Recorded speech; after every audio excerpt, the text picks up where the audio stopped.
Chapter 340. Gu Yan took Shi Shang to the original owner's favorite restaurant. However, Shi Shang didn't like it. The atmosphere and decorations were a bit depressing. But thinking that meal ticket had just fallen out of love, Shi Shang was considerate and didn't ask for anything. Of course, it was also possible that she was too lazy to leave. Xiao Xia, you've been here for 4 years. Gu Yan didn't know why he brought up this topic. Shi Shang looked up. The man opposite him lowered his head and frowned. Yes. 4 years. She was 10 when the original owner's parents passed away. Gu Yan fell silent. His lowered eyes fell on the cutlery in front of him. Shi Shang retracted her gaze and started eating. She would be starving if she skipped a meal. Nothing was more important than filling her stomach.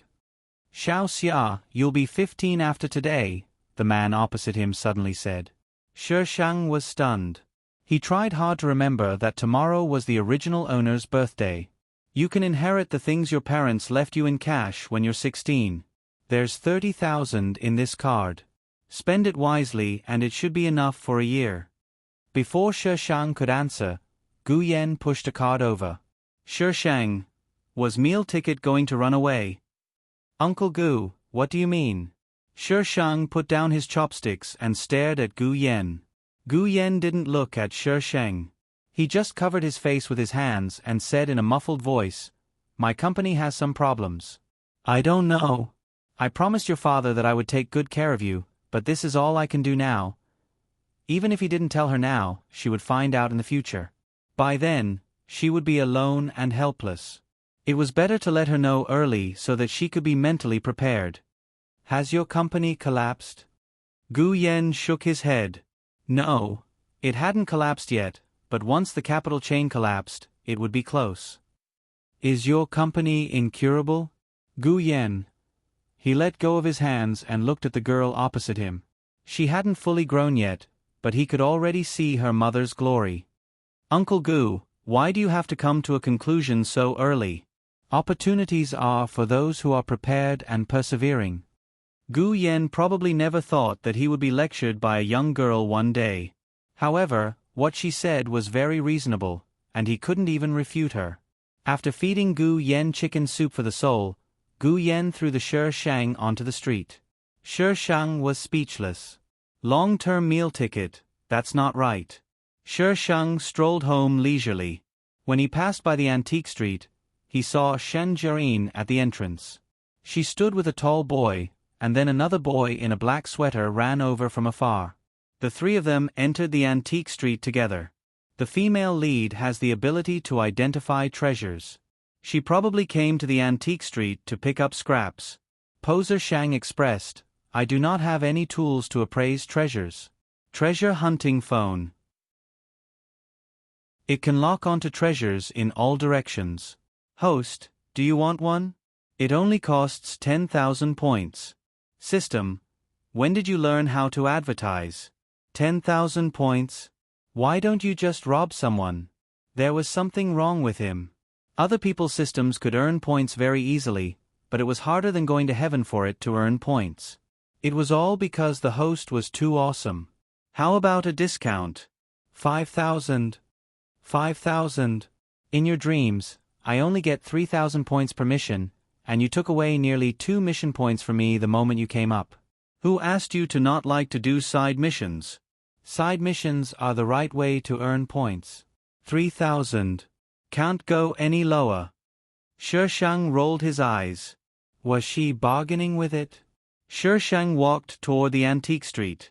The antique street was always more lively at night than during the day. All kinds of people wandered on the street, hoping to pick up scraps and become rich overnight. Shen Jirin and the 2 boys didn't walk fast. Sometimes, Shen Jirin even stopped to take a look. Shi Shang swaggered behind them and could occasionally hear Shen Jirin and the 2 boys talking. One of them was called Wen Jingxian, and the one in a black sweater was called Xie Chen. Both of them were supporting male characters and both liked Shen Jirin. They must have just met Shen Jirin not long ago.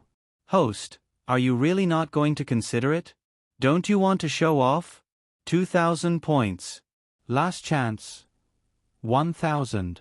The system was silent for a while. In the end, it exchanged the item for Shi Sheng. Its host was so impressive that it couldn't afford to offend her.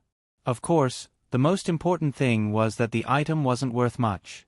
Although 1,000 was a little low, it wasn't that low. Shi Sheng got a treasure hunting phone. It was similar to a smartphone. It could even be used to insert cards and had a full range of functions. Shi Sheng suspected that he had only exchanged for a phone. Among a bunch of strange apps, Shi Sheng found an app called Taobao. Shi Sheng. No matter how he looked at it, this was Ma Papa's Taobao. He clicked on the familiar interface of Taobao. Plain data collection in progress. A few big words popped up on the page. A few minutes later. Data collection successful. Welcome to Taobao. We hope you enjoy using it. Shi Sheng. What the hell was this? Shi Sheng flipped through the items. They looked very high-end. 1 hour worth of steamed buns, 1 yuan. Distance, 5 meters. 3 years worth of clothes, 30 yuan. Distance, 20 meters. 1 year worth of watch, 3 million yuan. Distance, 50 meters. 100 years worth of soil, unknown. Distance, 300 meters. 200 years worth of brick, unknown. Distance, 700 meters. Beggar's bowl, 0 yuan. Distance, 1,000 meters. Asterisk flips table asterisk. What the hell was this? System, if you continue to pirate like this, Papa Ma will sue you. Shi Sheng flipped through it for a long time before finally finding something that looked normal. 300 years worth of painting, 100,000 yuan. Distance, 2,000 meters. It only showed the year and some strange adjectives. At the end, it showed the estimated value and distance. There was no other introduction. The pictures were obviously photoshopped. Even if it was a brick or a broken bowl used by a beggar, it still looked like an exquisite exhibit in a museum. Very good. This was very suitable for Ma Papa's Taobao. Moreover, this thing had a distance. It couldn't be more than 3,000 meters. As long as it was an item, such as clothes, food, and toys, it could be displayed, no matter what era it was. It was amazing. This app was amazing. Ma Papa was so weak. Shi Sheng took the phone and ran excitedly to a bigger antique shop. The items on the app were refreshed. One by one, exquisite porcelain with special effects appeared. The name was at the front, and the price was at the back. Some were only worth a few hundred yuan, while others were worth millions. He didn't see anything worth millions. Asterisk Shi Sheng. Do you want to drink chicken soup? Shi Sheng brand. It's natural and harmless. Little fairy. What will happen if you drink it? Shi Sheng. Smile. You'll go to heaven if you drink it. Little fairy. Feng Ci. Come quickly. Your Shi Sheng wants to poison his mother. Feng Ci. Very good. This is very Shi Sheng. Little fairy. Cherub, come to my rescue. These two bastards are going to rebel. Shi Sheng, those who don't vote, come drink chicken soup. You'll go to heaven in minutes. No return tickets. Chapter 341. Is this an authentic antique? Of course. Don't worry, sir. Everything in our shop has been appraised. It's absolutely authentic. Shi Sheng tilted his head and saw an old man talking to the shop owner. The shop owner was holding an ornament in his hand. Shi Sheng looked at it for a long time but couldn't figure out what it was. She lowered her head and searched through a row of gorgeous objects. Finally, she found the ornament. It was a 30-year-old bronze object worth 1,000 yuan. It was 10 meters away. 30 years old? Then it must be fake. This is 300 years old, sir. The shop owner was still bragging. Shi Sheng watched the old man swipe the money with his card. He didn't say a word. Perhaps it was because Shi Sheng's eyes were too direct. The shop owner glanced at her.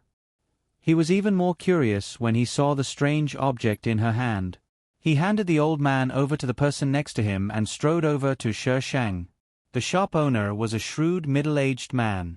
Because he sold antiques, he was dressed in a traditional Chinese style.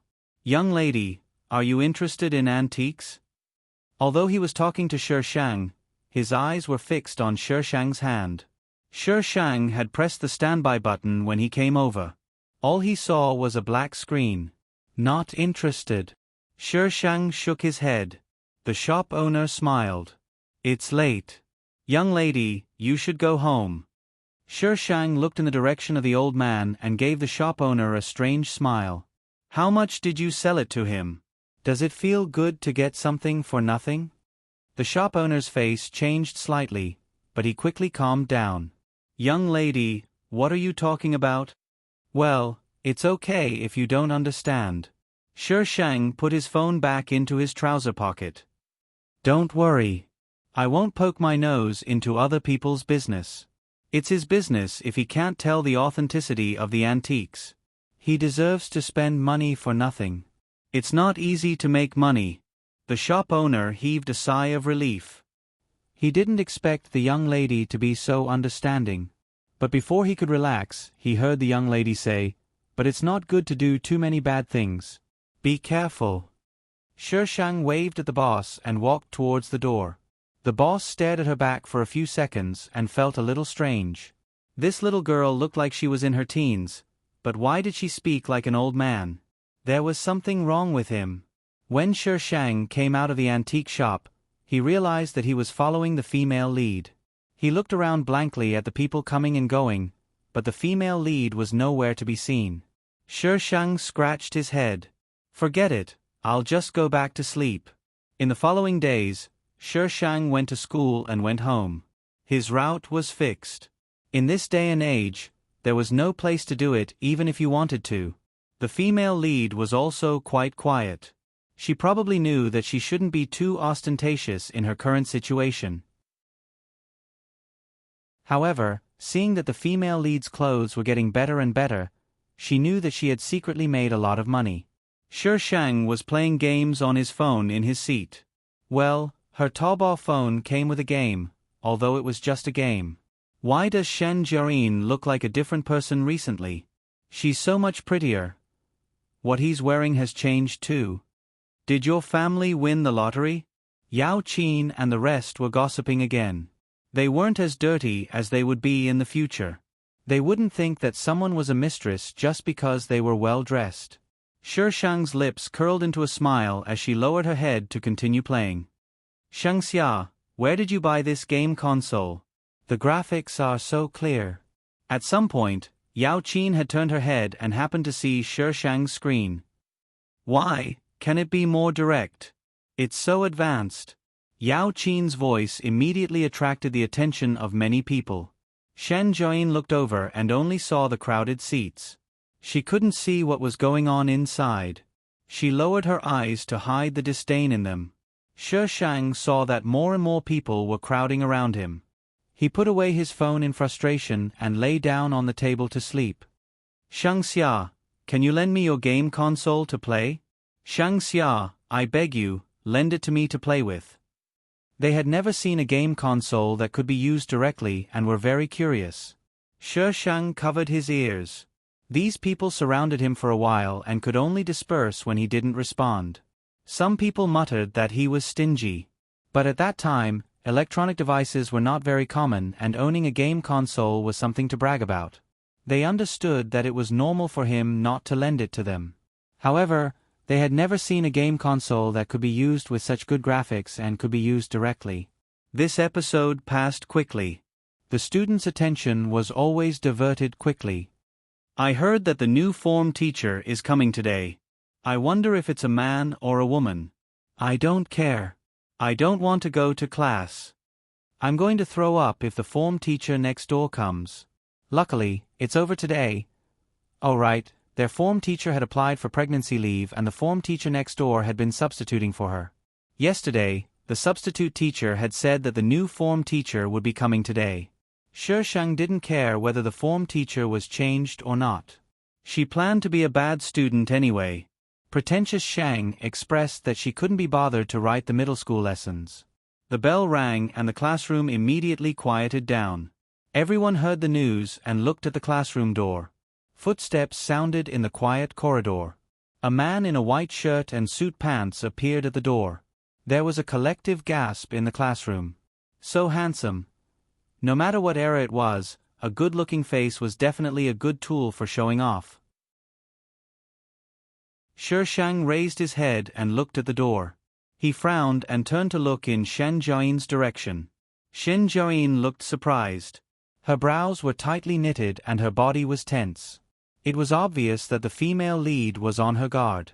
The man put one hand in his pocket and walked up to the podium. He wrote 2 words on the blackboard with a piece of chalk and turned around. There was a devilish smile on his handsome face. "Hello, everyone. I'm Mo. From today onwards, I'll be your form teacher. Does everyone welcome me?" "Welcome." There was a round of applause in the classroom. "This form teacher is so handsome. I'll pay attention in class in the future. It's a waste of talent to be a teacher. He should be a celebrity." Shi Shang looked at Mo and Shen Jiaoyin exchanging glances and held his forehead helplessly. The male lead was chasing his wife all the way to school. He had the demeanor of a male lead CEO. Mo had a powerful background.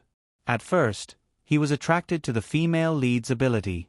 Although he often flirted with the female lead, he didn't fall in love at first sight. After they went through many things, the male lead realized that he had fallen in love with the female lead. Then, he confessed to her, and the two of them naturally got together. Now at this time, the male lead was probably still attracted to the female lead's ability. After all, the female lead was still young. Shi Shang touched his chin as if he was sizing up a product and looked at the male lead thoughtfully. As a top student who graduated from a famous foreign school, it was a waste of talent to let the male lead teach a brat in middle school. The era could be applied to the 2001 to 2004 era. But the background was definitely fake. Don't take it seriously.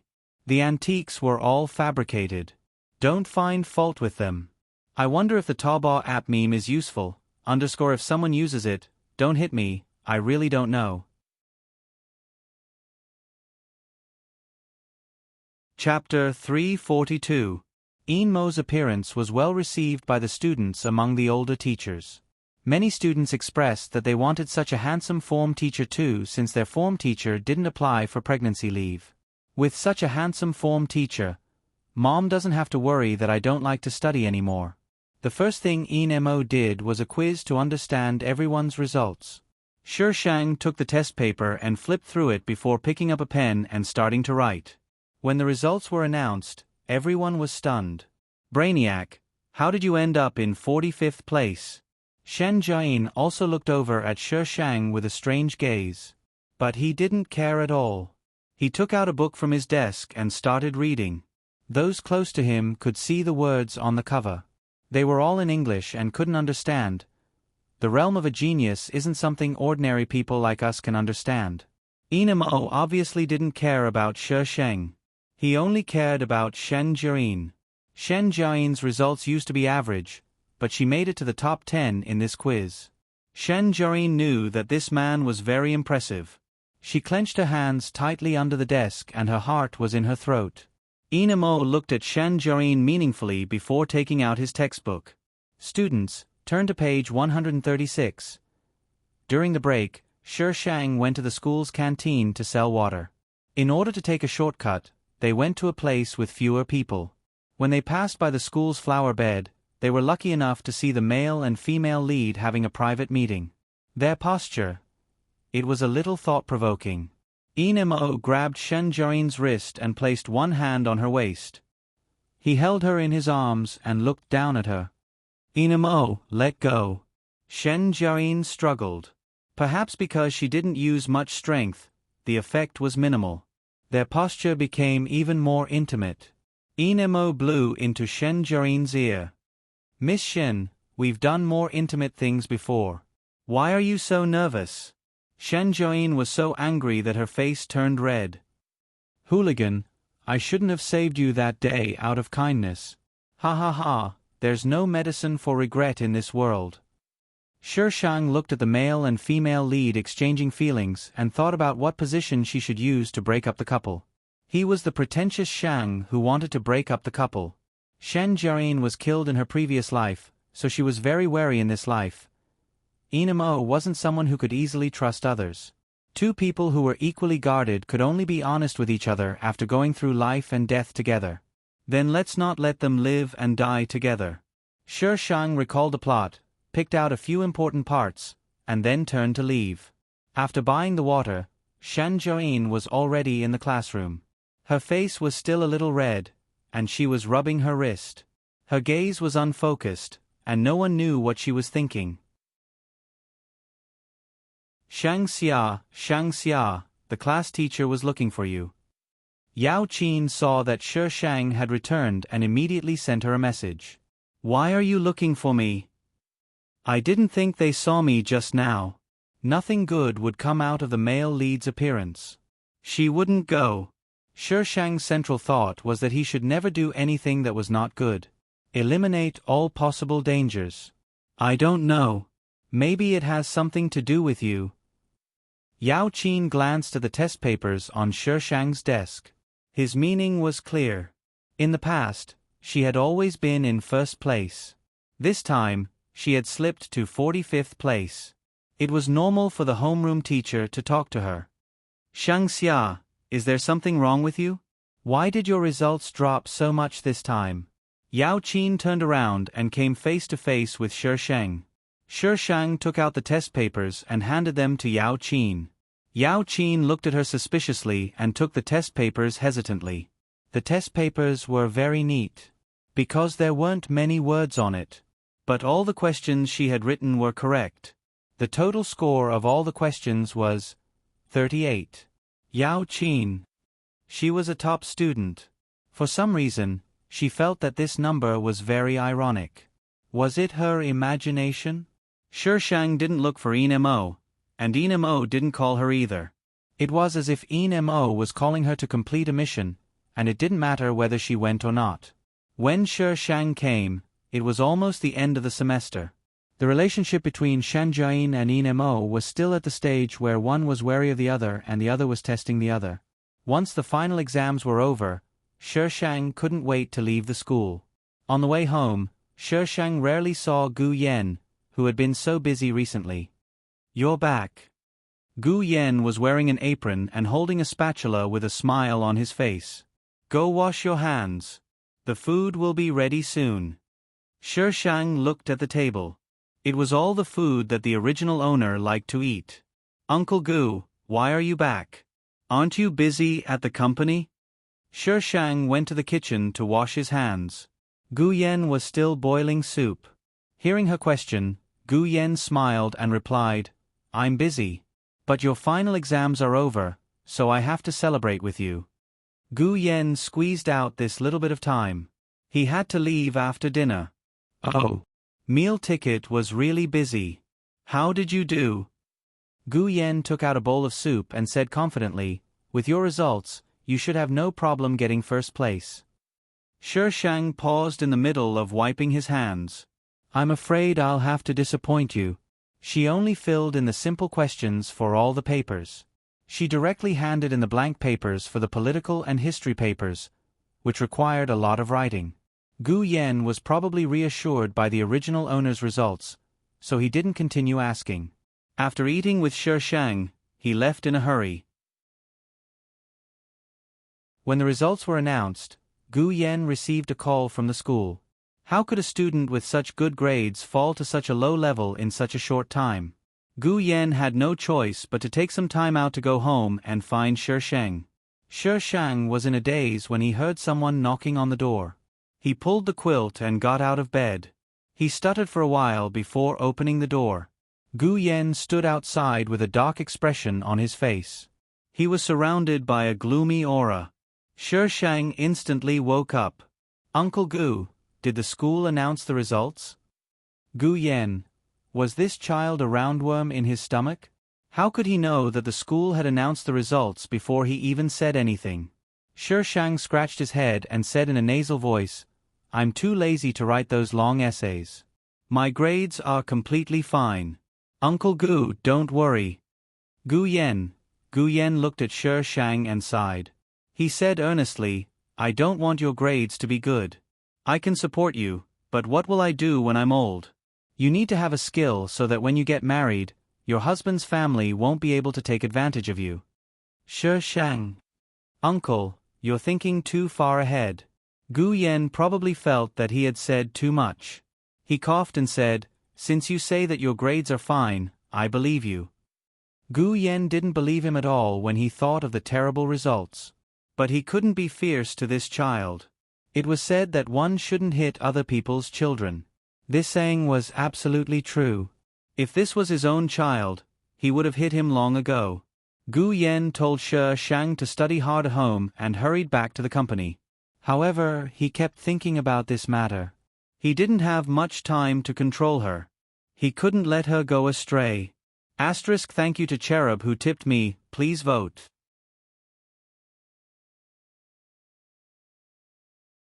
Chapter 343. 3 days later. Gu Yen suddenly called her out for a meal. Shi Shang didn't want to go, but Gu Yen said it was an important meal, so she could only change her clothes and go out. The sky outside was overcast, probably about to rain. Shi Shang flagged down a taxi and told the driver the name of the restaurant. When she arrived, she discovered that there was an antique auction going on. Gu Yen was waiting for her outside. When he saw her get out of the car, he waved at her. Hidden mission: The Lost Youth. Hint: this mission is a chain mission. Shi Shang: another F*King chain mission? I don't want it. And what the hell is the Lost Youth? Aren't you going to use your high and mighty idiom? Hidden mission. Shi Shang took a deep breath. Mission target: Yu Zhou. Yu Zhou? Damn. This person had left quite a deep impression in the original owner's memories. The reason? Because the original owner was afraid of him. Yu Zhou and Shang Xia were childhood sweethearts, and their families were family friends. But when Shang Xia was 7, Yu Zhou left the country. Shang Xia didn't know the reason back then, but later found out it was because Yu Zhou's mother committed suicide. Yu Zhou liked to bully Shang Xia since they were young, but Shang Xia couldn't complain when he bullied her, so she was afraid of Yu Zhou. It had been 8 years since Yu Zhou left the country. Gu Yen brought Shi Shang in. There were people coming and going, and it was very lively. Gu Yen took Shi Shang directly to the elevator, which stopped on the 10th floor. "Do you still remember your Uncle Yu?" Gu Yen asked Shi Shang softly as they got out of the elevator. And Shi Shang's gaze wandered around casually. "They just came back not long ago. They only contacted me today, so I know." Gu Yen couldn't continue, so he brought Shi Shang into a private room. The private room was very large. Shi Shang immediately saw the boy sitting on the sofa with his head lowered. He crossed his legs casually, and his hair was a little long, covering his eyes. "Xiaoxia, you've already grown so big." Before Shi Shang could finish sizing her up, the man sitting on the table stood up and gave Shi Shang a bear hug without giving her any chance to explain. Cough, cough, cough. Shi Shang choked on his saliva. F***, can't you give me a buffer? Yu Xingyun let go of the Shi Shang. "What's wrong? Why are you coughing?" Shi Shang. He choked on his saliva. Shi Shang waved his hand, and Gu Yen hurriedly handed him a glass of water. Shi Shang took it and took a sip. Only when the liquid entered his mouth did he realize that something was amiss. F*** your mother, that idiot poured white wine into the glass. The smell of alcohol sprayed out by the Shi Shang immediately filled the air. Gu Yen hurriedly poured water from the kettle on the table. "Why is there wine in this cup?" Gu Yen frowned. In a hotel like this, there were rules regarding which cup to pour. It was impossible for the waiter to make a mistake. Shi Shang drank some water to wash away the taste of alcohol in his mouth, and his face turned red. Yu Xingyun's face darkened. "Yu Zhou." He kicked the boy on the sofa. The boy had been hanging his head. Only now did Shi Shang realize that he was sleeping. After being kicked, the boy raised his head slightly. His face immediately appeared in Shi Shang's eyes. Shi Shang could only use one word to describe him: tender. If he wasn't handsome, then he was tender. That face was like a product that had been beautified countless times with special effects in future TV commercials. Yu Zhou was 4 years older than the original Shi Shang. He should be 19 now, but he only looked 15 or 16. He rubbed his head and asked in a muffled voice, "Why did you kick me? Was it you who poured the wine?" Yu Xingyun was furious. "You little rascal, bullying your little sister as soon as you come back. Stand up, what kind of person are you?" Yu Zhou seemed to have been awakened and looked at Shi Shang. Shi Shang was still trying to catch his breath and wasn't looking at him. All he saw was the girl's exquisite side profile. Her long eyelashes fluttered, her lips as pink as a peach, gently opened and closed. The curve of her neck was beautiful. "Did you hear me? Stand up." Yu Xingyun kicked him again. He hadn't used much strength before, but this time he used a lot of force. Yu Zhou frowned from the kick, but he still stood up. "Apologize to little Xia." Yu Xingyun dragged Yu Zhou over to Shi Shang. When they were young, this rascal liked to tease little Xia. Even now, he still liked to tease her. When he said little Xia was coming, this rascal stood by the table for a long time without the waiter coming in. If he wasn't the one who poured the wine, who else could it be? "Little sister little Xia, I'm sorry." Yu Zhou obediently apologized. Shi Shang thought he was hearing things. This villain was actually so obedient? There must be something fishy going on. She tilted her head and saw the boy looking at her with a smile. 2 dimples appeared on his cheeks and his eyes were almost curved into slits. He clearly looked like a harmless and cute youth, but his smile was too hair-raising. Shi Shang quivered. This villain was poisonous. She suddenly didn't want to confirm whether he was Feng Ci or not. She wanted to kill him. Her intuition was very accurate. This Yu Zhou definitely wasn't as harmless as he looked. "Little Xia, are you feeling better?" Yu Xingyun carefully looked at Shi Shang. "Look, it's all Uncle Yu's fault. I made you suffer as soon as I arrived. How about this? Let's go shopping in a bit. If you see anything you like, Uncle Yu will buy it for you. Little girls all like to buy things." Yu Xingyun felt that his decision was very wise. "Little Xia, are you okay?" Gu Yan looked at Shi Shang nervously. That was white wine. Although she didn't swallow it, just a sip was enough to make her feel uncomfortable. "I'm fine." Shi Shang glanced at the smiling Yu Zhou. It was decided that she'd give this guy a beating once they got out. In any case, she didn't know who he was right now, so she didn't feel any heartache. Only when Shi Shang said it was fine did the 2 adults breathe a sigh of relief. Yu Xingyun invited Shi Shang to sit down and called the waiter in to take their order. Yu Xingyun originally wanted to let Shi Shang order, but Yu Zhou, who was sitting across from Shi Shang, snatched the menu from him. "I remember all the dishes little sister little Xia likes. I'll order for little sister little Xia." Shi Shang. Now he wanted to beat him to death even more. When Yu Zhou's order arrived, Shi Shang's face turned green. What kind of food did the original Shi Shang like to eat?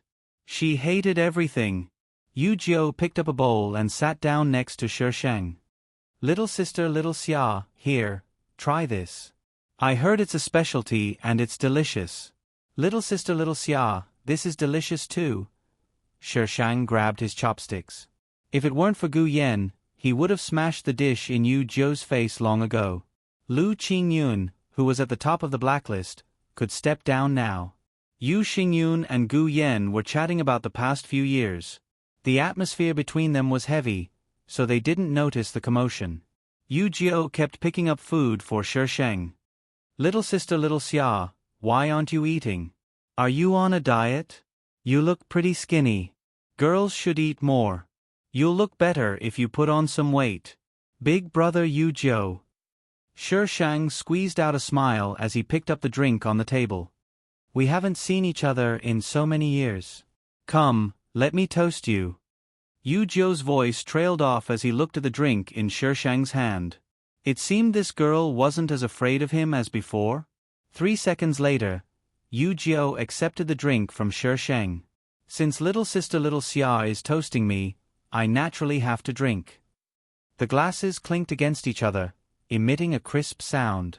Asterisk green plum meets wine. Yu Jiu, this childhood sweetheart is poisonous. Ha ha ha. You guys wanted to see Feng Ci chasing after his wife. I'm such a down-to-earth little fairy.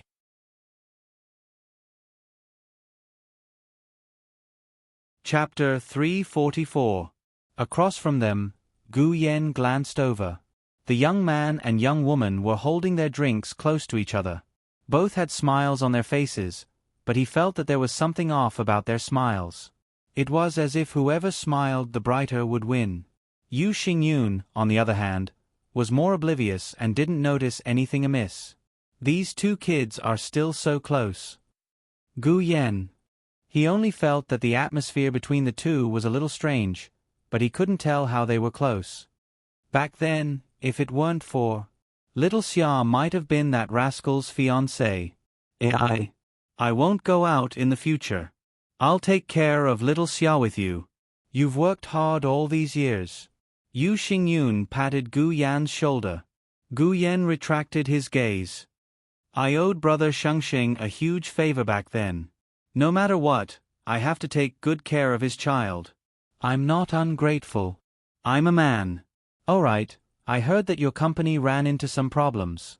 If you need any help, don't hesitate to ask. The most dangerous part has already passed. The two chatted from the past to the present and finally moved on to the company's development. Dad, Uncle Gu, I'll take Little Xia out for a walk. Yu Jiu suddenly stood up. Are you guys done eating? Gu Yan looked at Shi Shang. We're done eating. Shi Shang nodded. Then go ahead. Gu Yan nodded. Little Xia, there's an auction down below. Go take a look and see if there's anything you like. Yu Xingyun handed a card to Shi Shang.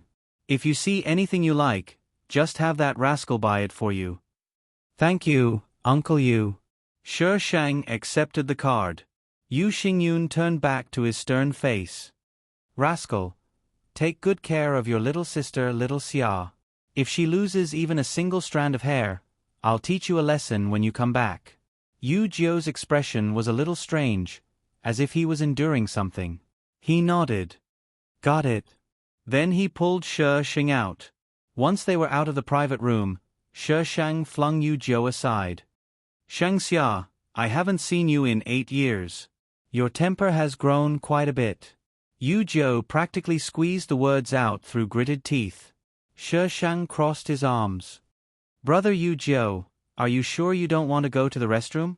After being reminded by Shi Shang, she clenched her butthole and grabbed Shi Shang to walk towards the restroom. When they reached the men's washroom, Yu Jiu released the Shi Shang but didn't forget to warn, wait for me outside. If you dare to leave, see how I'll deal with you. Shi Shang smiled brightly. Of course, she couldn't leave. She was still waiting to beat him up. When Yu Jiu entered, Shi Shang leaned against the wall, his fingertips twirling in the air. There was spiritual energy in this world, but with her body's aptitude, it was impossible for her to determine if Yu Jiu was Feng Ci in a short period of time. Yu Jiu stayed inside for quite a while before coming out. When he saw Shi Shang waiting for him outside, his expression relaxed. At least she was obedient. However, in the next second, he felt a sharp pain in his stomach and had to return to the toilet. Seeing Yu Jiu run to the restroom time and time again, Shi Shang was very happy. That's what you get for messing with the eye. In the end, Yu Jiu ordered the waiter to buy some medicine before ending his lovey-dovey journey with the toilet. Big brother Yu Jiu, does it feel good? Shi Shang repeated the words Big brother Yu Jiu 1,000 times. Yu Jiu leaned weakly against the wall and smiled. Xiao Mimi, you win. This time, he admitted defeat. The girl who only knew how to cry back then had actually learned how to fight back. Shi Shang mimicked his smile and said in a faint voice, "If there's a next time, I'll let you experience what it means to be unable to stop." Yu Zhou didn't say anything and only looked at him. The little girl who would cry whenever he glared at her had now grown into a slender and elegant woman. His brows arched and dimples appeared on his cheeks. Intentionally or otherwise, his gaze swept over Shi Shang's chest. "I wonder how Xiao Xiamimi is going to make me unable to stop? HM? Shi Shang. F***CK, this idiot." Shi Shang looked around. Seeing that there was no one around, he pushed Yu Zhou into an empty private room. "Xiao Xiamimi?" Yu Zhou was flabbergasted. "So you've had a crush on Gidge for so long?" Shi Shang closed the door and flexed his fingers with a sinister smile. "That's right. I've had a crush on you for so long." Yu Zhou never imagined that his little green plum would become so violent. Fortunately, she didn't hit him in the face. After being beaten up, Yu Zhou was clearly more well-behaved. He no longer faced Shi Shang with that sinister smile.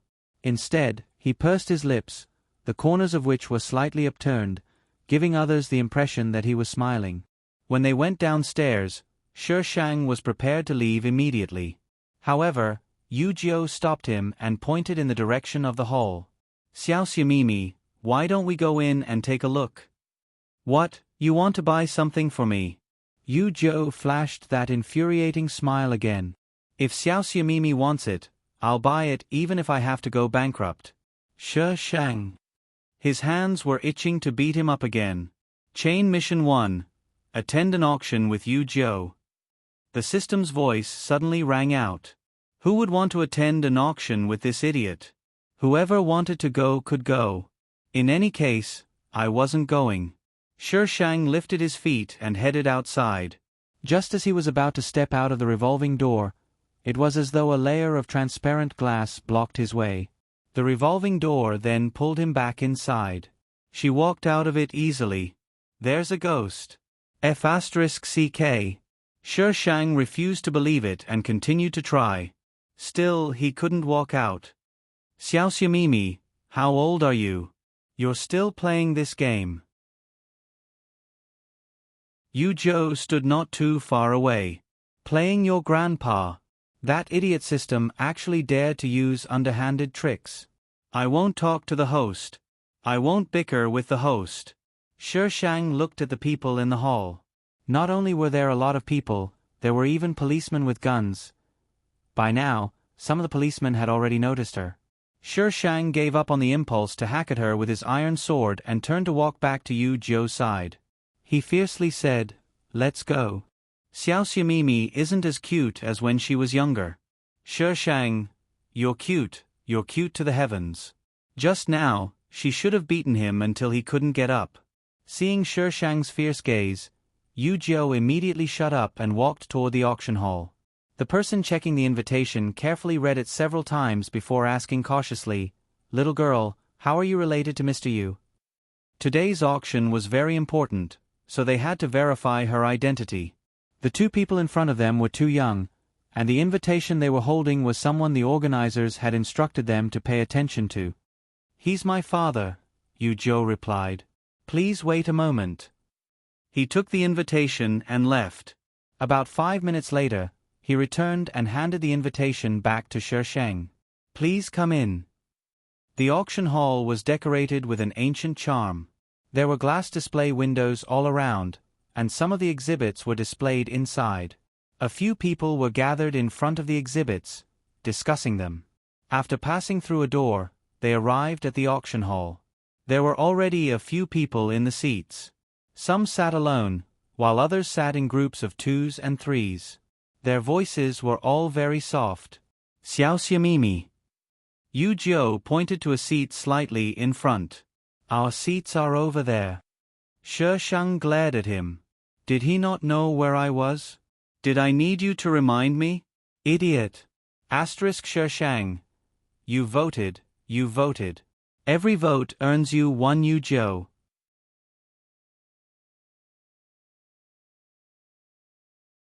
Chapter 345. The auction was supposed to start at 9, but it was only 8:30. There was still half an hour to go. People started arriving one after another. Shi Shang and Yu Jiu, one underage and the other seemingly underage, sat near the front. It was inevitable that they would attract attention. Xiao Xiamimi, do they think I'm especially handsome?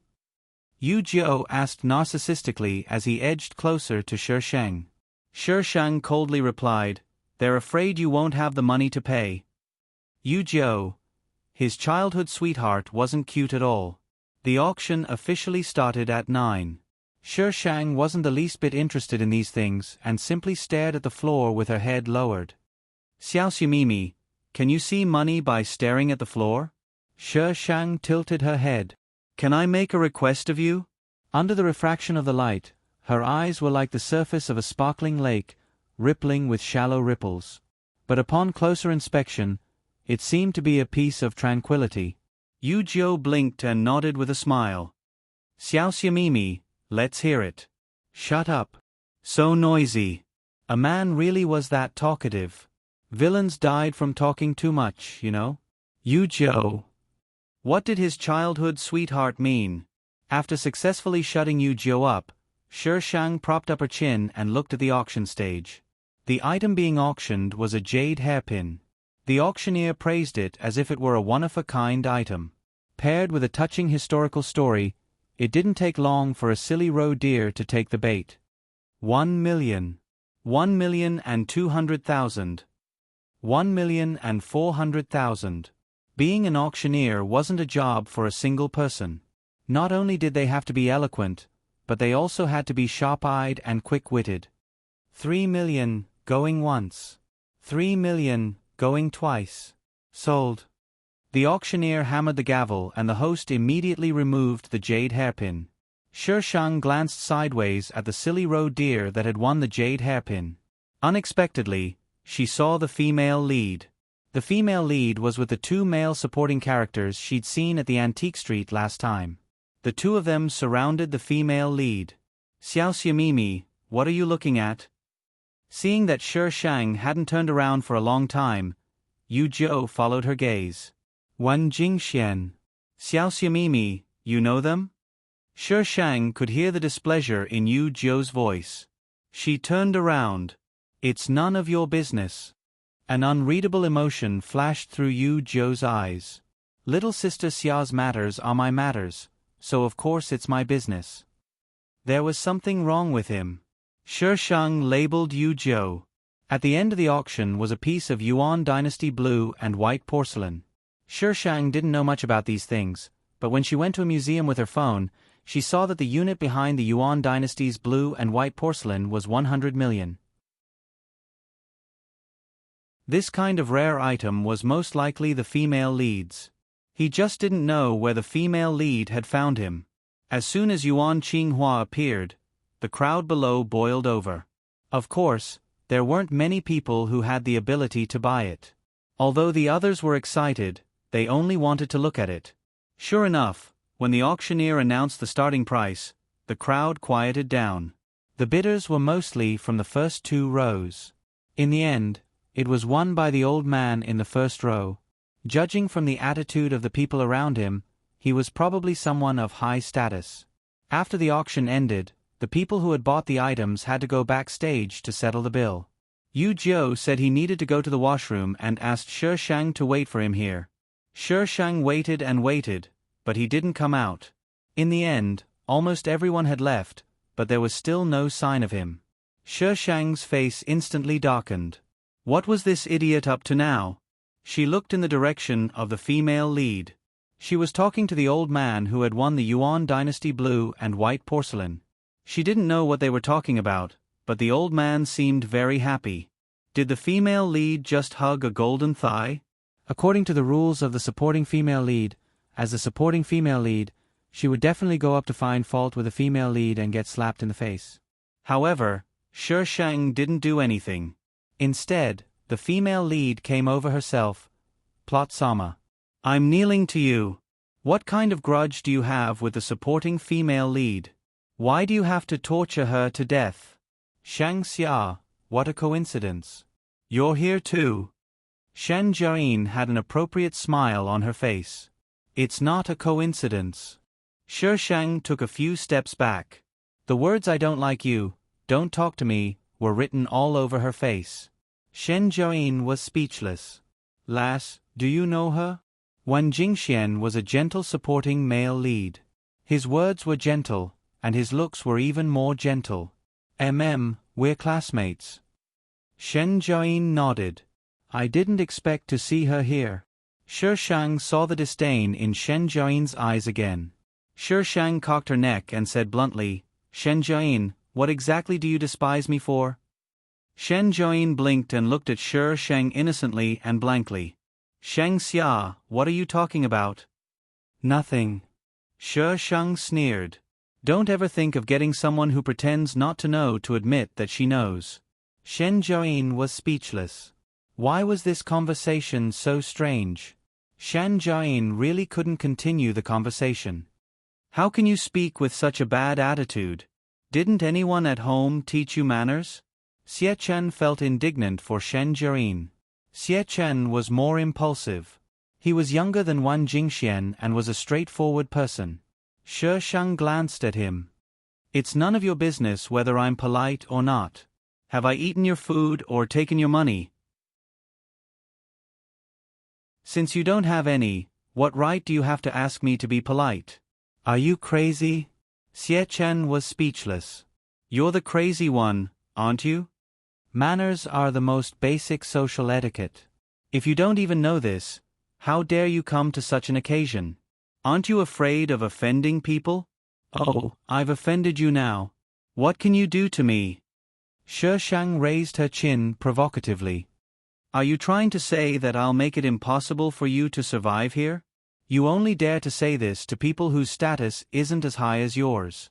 Do you dare to say this to those who are of higher status? Xie Chen was speechless. The system really doesn't understand why the host likes to provoke people so much. Would it kill her to speak properly? Sometimes, it's hard to change a habit. Shi Shang was guarded against everyone. As long as she didn't like a single word, she would immediately start a fight. She couldn't wait to stab you until you were covered in bruises. Don't say that he's unreasonable and unreasonable. What do you mean by, let people off whenever possible? People like her usually swallowed their grievances. Shi Shang was never one to swallow his grievances. Usually, if she swallowed her grievances, then you have to be careful. She'll definitely make a big move later. The system was thankful that this wasn't some other world. If this was a world of cultivation or where murder wasn't illegal, Shi Shang would have already drawn his sword and killed her. Excuse me, are you Miss Shang? A woman in an MC's gown suddenly walked over and broke the awkward atmosphere. Shi Shang sized up the woman. She retracted her sharp aura and nodded politely. Yes. The MC smiled. It's like this, Miss Shang. Mr. Yu has something to do and left early. Can I trouble you to settle the bill for his collection? Say that again. The MC saw that the girl opposite her didn't get angry. Instead, she calmly asked her to say it again. She smiled and repeated it. Asterisk, my little sweetheart is courting death again.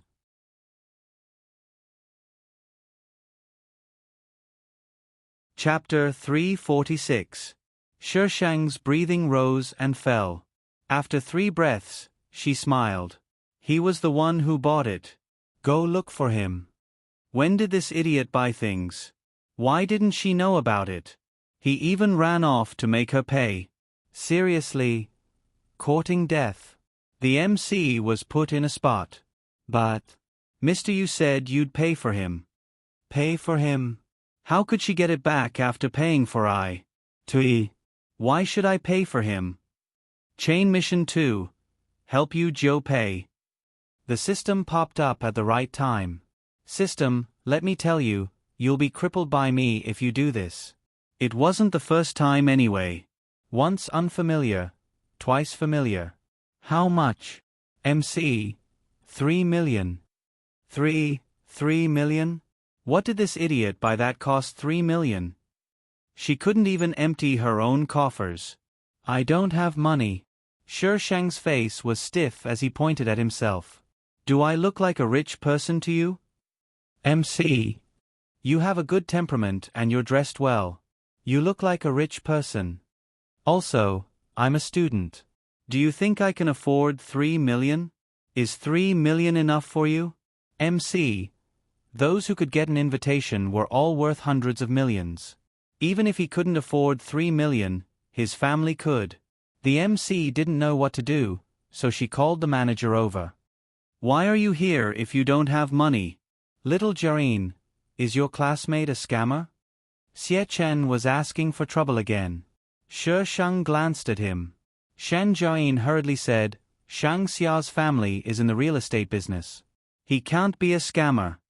Gu Yan was indeed in the real estate business, but Shi Shang's parents were in the finance business and had a wide range of interests. I think it's Long Feng Real Estate, Shen Jareen muttered softly again. Long Feng. Xie Chen frowned. My family is preparing to buy that company. I didn't expect you to know so much about my family. Shi Shang sneered. I've only heard about it. Shen Jareen smiled, disdain appearing in her eyes. It seems you've been paying attention to me. Student Shen Jareen, do you like me? Didn't the female lead say that she didn't hate the original host? Why was she so concerned about the host? There was something wrong with him. Who likes her?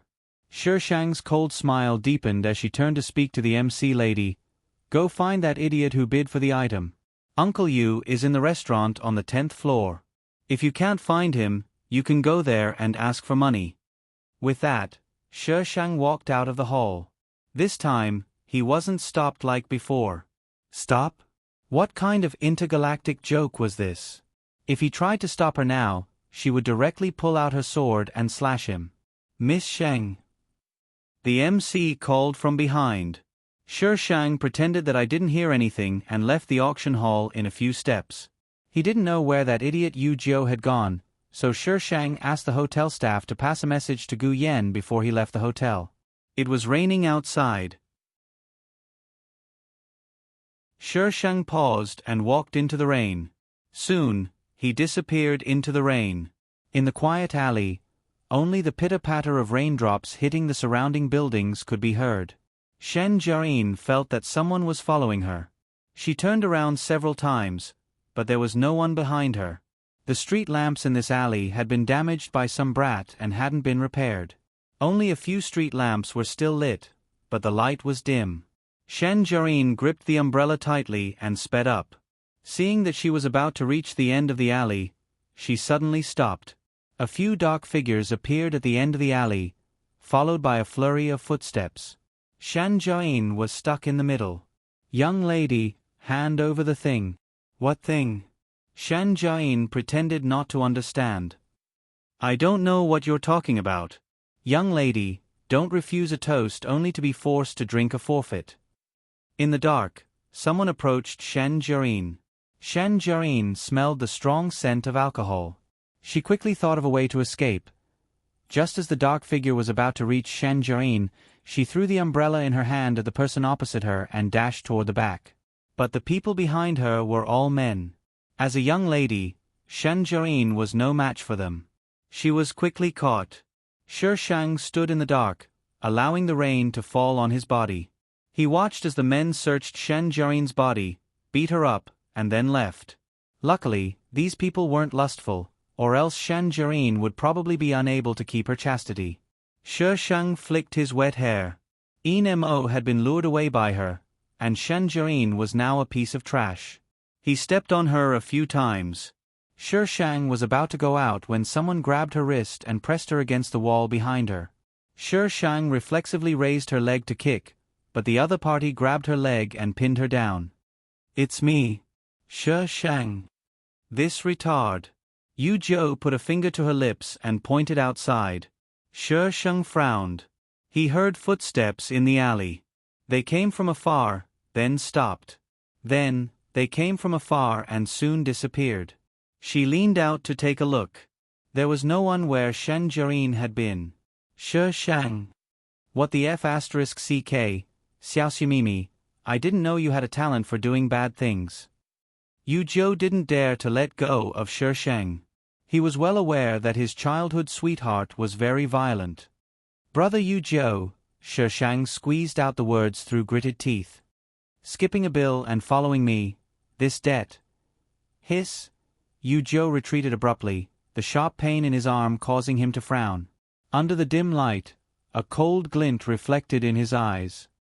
He saw that the girl opposite him had taken out an iron sword. The iron sword looked ordinary, but it was extremely sharp. Drip. Fresh blood dripped onto the ground, dyeing the rain red. Hum. The cold glint of the iron sword cut through the rain and came down on him. The strong wind brought by the iron sword hit him in the face. In the end, Yu Zhou was beaten up so badly by Shi Sheng that he couldn't get up. Brother Yu Zhou, I hope you have a good time here tonight. Shi Sheng looked down at Yu Zhou. Mother ***, do you think I can't deal with an idiot like you? Shi Sheng comforted herself inwardly. This isn't Feng Ci. Feng Ci wouldn't be so despicable. With this thought, she felt more at ease. Shi Sheng dragged the iron sword with him as he left in large strides. Yu Zhou watched as the iron sword slid across the ground, the sharp sound echoing in his ears. His lips curled up slightly. His little green plum was much more interesting than before. Hiss. She really was ruthless. It hurt. Yu Zhou clutched his arm and stood up. If he hadn't dodged quickly, his face would have been disfigured. He rubbed his face. Fine, now his face was disfigured as well. How could she do that to him? He had such a good-looking face. He wouldn't be able to see anyone for a few days. Yu Zhou looked in the direction Shi Sheng had disappeared in and laughed silently. He left in the opposite direction of Shi Sheng, his back blurred by the rain until it disappeared. The rain continued to fall, washing away the bloodstains on the ground. The dark alley was completely silent. It was as if nothing had happened.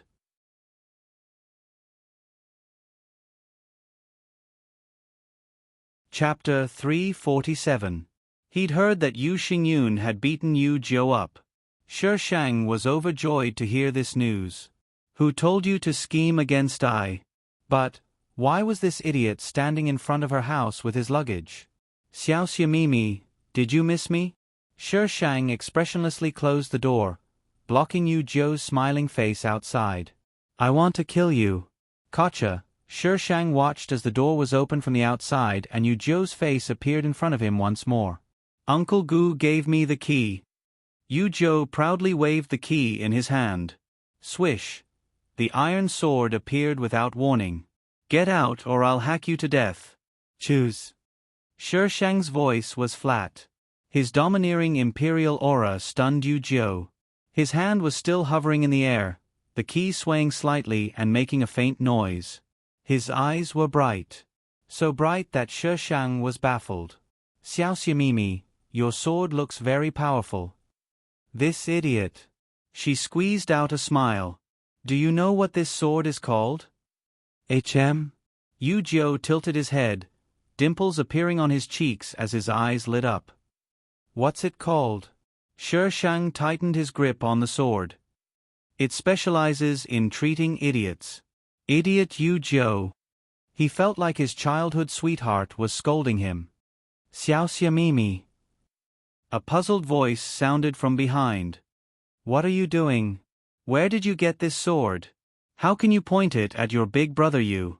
Move it away. At some point, Gu Yan had appeared outside the door, staring at the iron sword in Shi Sheng's hand with shock and anxiety. He didn't remember having such a weapon in his house. Tui. It wasn't a weapon. Uncle Gu, I gave it to Xiao Xiamimi as a greeting gift. Yu Zhou naturally followed up. Xiao Xiamimi, do you like it? Like your head. This is I's thing.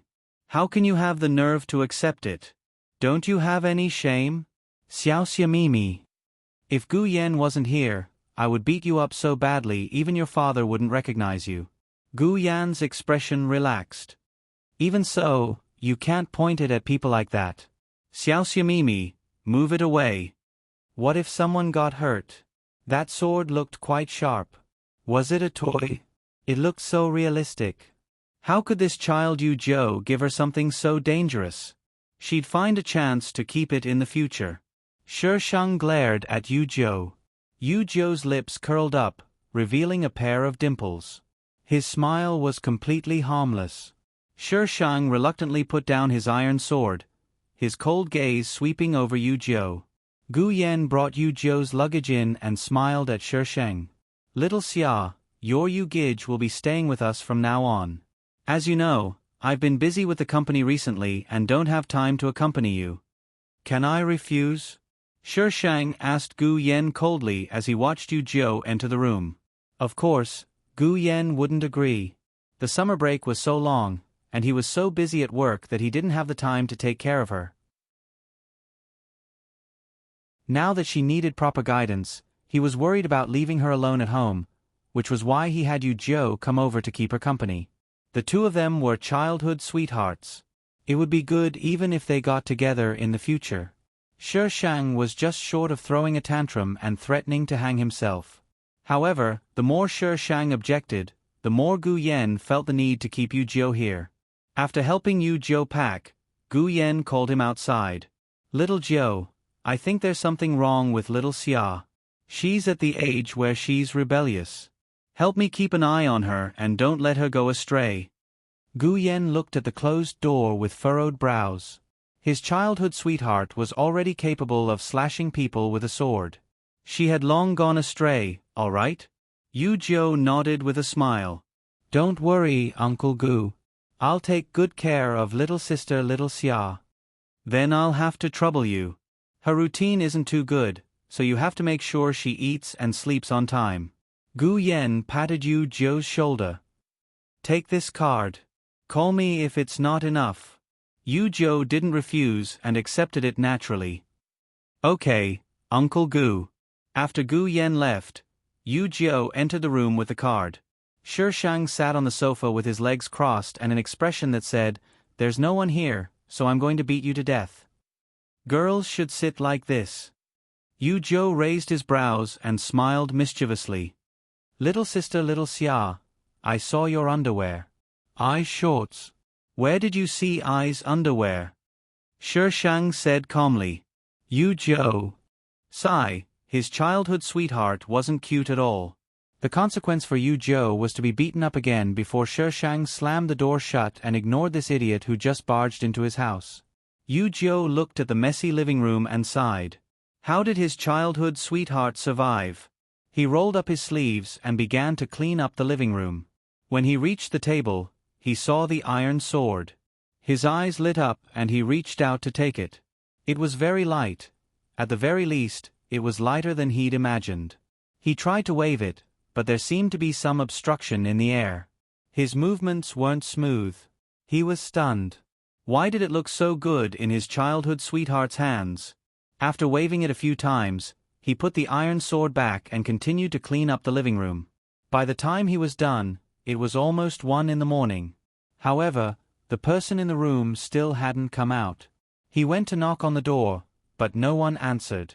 Yu Zhou waited for a while before pushing the door open. It was locked from the inside. Yu Zhou. It wasn't good for his childhood sweetheart to be so guarded against him. Yu Zhou called Gu Yan to ask for the spare key. He found it in the drawer in the living room. He inserted it, turned it, and opened it. The room was well lit. But there was only one word. It was a mess. Fortunately, it was only a few books and ordinary clothes that were messy. There weren't any intimate items like underwear. She was curled up in a ball on the bed. He went over to take a look. Shi Shang was lying on the bed, asleep, her little face turned to the side. No wonder your breasts aren't big when you sleep like this. Yu Zhou shook his head as he walked over. He flipped her over and covered her with a blanket. Shi Shang didn't wake up. The system had also discovered that in the modern world, Shi Shang always slept well, unlike in other worlds where he'd wake up as soon as someone appeared. How did the host's brain work? The system couldn't understand. Yu Zhou smiled as he stared at Shi Shang for a moment. Then he bent down to help her pick up the scattered books on the floor. Most of the books were in English. He casually skimmed through them, and his expression instantly turned strange. His childhood sweetheart. She had a bright future ahead of her. She was reading pornographic books in English. Could she even understand them? Aside from pornographic books, there were also some strange books. The more Yu Jiu tidied up, the stranger his expression became. 101 Ways to Die. The Efficiency of Death. Yu Jiu turned back to look at the person on the bed. Her chest rose and fell slightly. She was completely different from when she was awake. It was as if all her defenses and confrontational spikes had been removed, leaving behind only calm and tranquility. Yu Jiu turned back, the corners of his lips slowly rising. His childhood sweetheart really surprised him. If that was the case, Yu Jiu tidied up the books and arranged them neatly on the bookshelf. He saw several photos on the other end of the bookshelf. Most of them were of her parents and her. Only one was of two children. The boy was a head taller than the girl and was hugging her from behind. The girl had a timid expression on her face, and there seemed to be tears. The future is long, my childhood sweetheart. Asterisk thank you to the cherub who tipped me little fairy. The future is long? Yu Jiu, don't be dirty. Be elegant. My childhood sweetheart is still young. Please vote.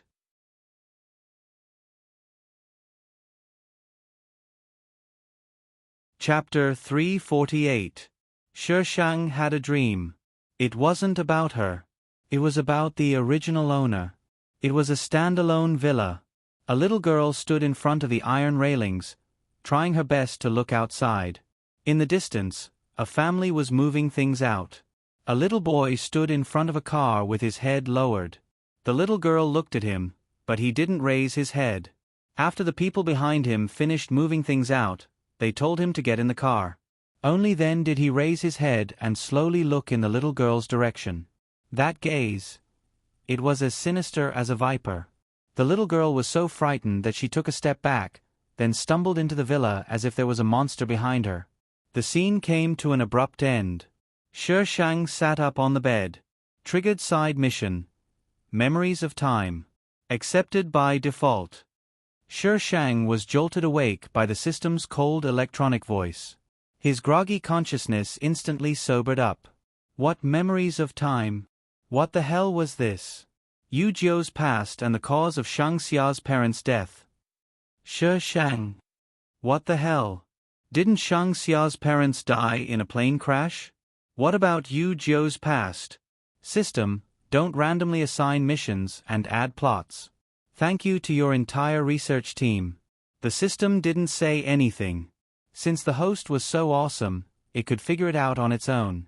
It just needed to quietly be a system. Shishang got off the bed, only to discover that something was wrong with the room. Why was it so clean? Did this body have a habit of sleepwalking and tidying up? Obviously not. That idiot Yu Jiu had come in. Where's Ai's sword? Shishang opened the door and went out. It was also very tidy outside, but it was very quiet. Her sword was on the table in the living room. Shishang walked over and picked it up. He had forgotten about it when he left after beating up Yu Jiu. Yu Jiu really wasn't home. His room door was open, and his luggage was still by the door. Shishang pursed his lips and opened the fridge to look for food. Gu Yan had hired a helper to come every 3 days to clean up the room and buy food. Shishang looked in the fridge. She had actually eaten most of it. Shishang sighed. Let's go out and look for food.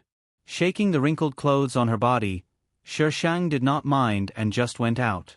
After she finished eating, she took her phone to the antique market and walked around. When she returned, it was almost 9 o'clock in the evening. As soon as she stepped out of the elevator, she saw Yu Jiu leaning against the door with quite a few things by his feet. Xiao Ximimi, I thought you wouldn't open the door for me at home. Yu Jiu looked up at her with a spurious smile. I won't open it for you at home. Shishang nodded. Yu Jiu. Shishang opened the door with his keys and sauntered back into his room, not even sparing Yu Jiu a glance. Xiao Ximimi, have you eaten? Yu Jiu asked just as she was about to enter. Shishang turned around to look at him. He seemed to have thought of something and walked towards him aggressively. She stepped on the chair next to her, stood on it, and glared at him condescendingly. Who allowed you to enter my room? You Joe, you're not tall enough, so you're using a stool to make up for it? Little green plum, your tricks are so deep. Uncle Gu allowed me to. Yu Joe raised his head slightly, his long hair parting to reveal his full forehead. Shishang was thinking that if Yu Joe's hair was slightly curled and dyed chestnut, he would definitely be adorable. But this person, Shishang thought of the little boy in his dreams and subconsciously overlapped him with Yu Joe. He wasn't as harmless as he appeared. As expected, the next second, Xiaoxumimi say, if I were to tell Uncle Gu that you were stalking someone in the middle of the night, would he? Do you know what I want to do right now? Shishang interrupted Yu Joe. Yu Joe tilted his head, his smile widening. Do me. Shishang. F***ck your mother, this person is even more of a pervert than I. I'm worried that you're not clean. Shishang glanced at Yu Joe's lower body. Big brother Yu Joe must have done it a lot when you were overseas, right? Yu Joe narrowed his eyes and reached out to grab Shishang's waist, lifting him off the bed and pressing him onto the table. Xiaoxumimi, do you want to give it a try? Raping a minor. How many years do you think you'll be sentenced to? Shishang was very calm. Yu Joe chuckled.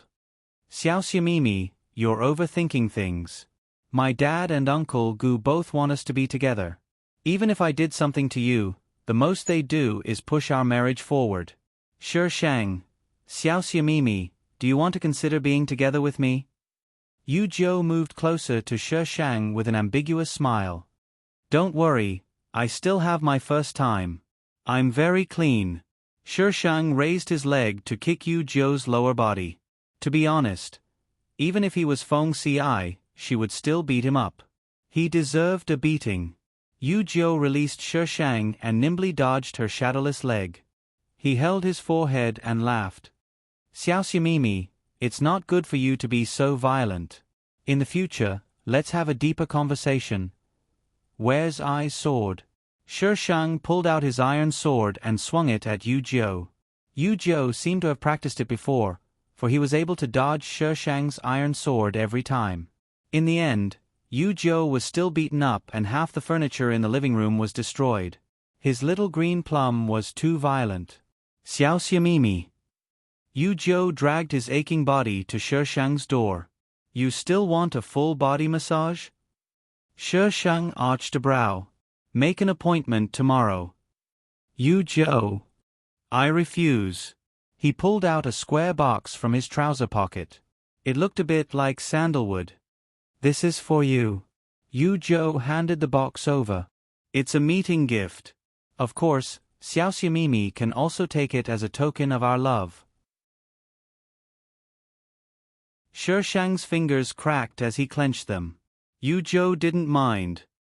He took a hand and placed it in her palm before returning to his room with a hand on his waist. Shishang closed the door and fiddled with the box in his hand. After a while, he opened the box, and a dense spiritual energy rushed out. At the bottom of the box lay a jade pendant. Spirit jade, Shishang was slightly astonished. This thing was hard to come by. Of course, it was very common in the cultivation world. Was this what he had spent 3 million to buy? Why hadn't she known about it back then? Shishang thought back. She finally remembered that some of the items had been auctioned off blindly. The auctioneer had only shown them pictures and not the actual item. At the time, she had seen Shen Jiayin in a daze and hadn't paid attention to it. He must have taken it then. But he still wanted her to pay for it. Even if this kind of person was giving her something, she still wanted to beat him up. For several days, Shishang had left early and returned late. If Yu Joe wasn't locked up at home by Shishang, he would be beaten up by her until he couldn't get up. However, Yu Joe was becoming more and more interested in Shishang. Shishang suspected that if it weren't for the fact that her body was too young, Yu Joe might have directly slept with her. This was the first time she had met such a passionate villain boss. She couldn't take it. To avoid him, Shishang had even gone to Gu Yan's company. But every time, Gu Yan would sell her to Yu Joe. Shi Shang was on the verge of breaking down. Her long-time meal ticket no longer loved her. The summer break passed in a flurry. Shi Shang didn't run into Shen Jiayin again. Who knew how much money she had raked in during the break? When school started, the number of tickets decreased. Ask for votes T to the power of T.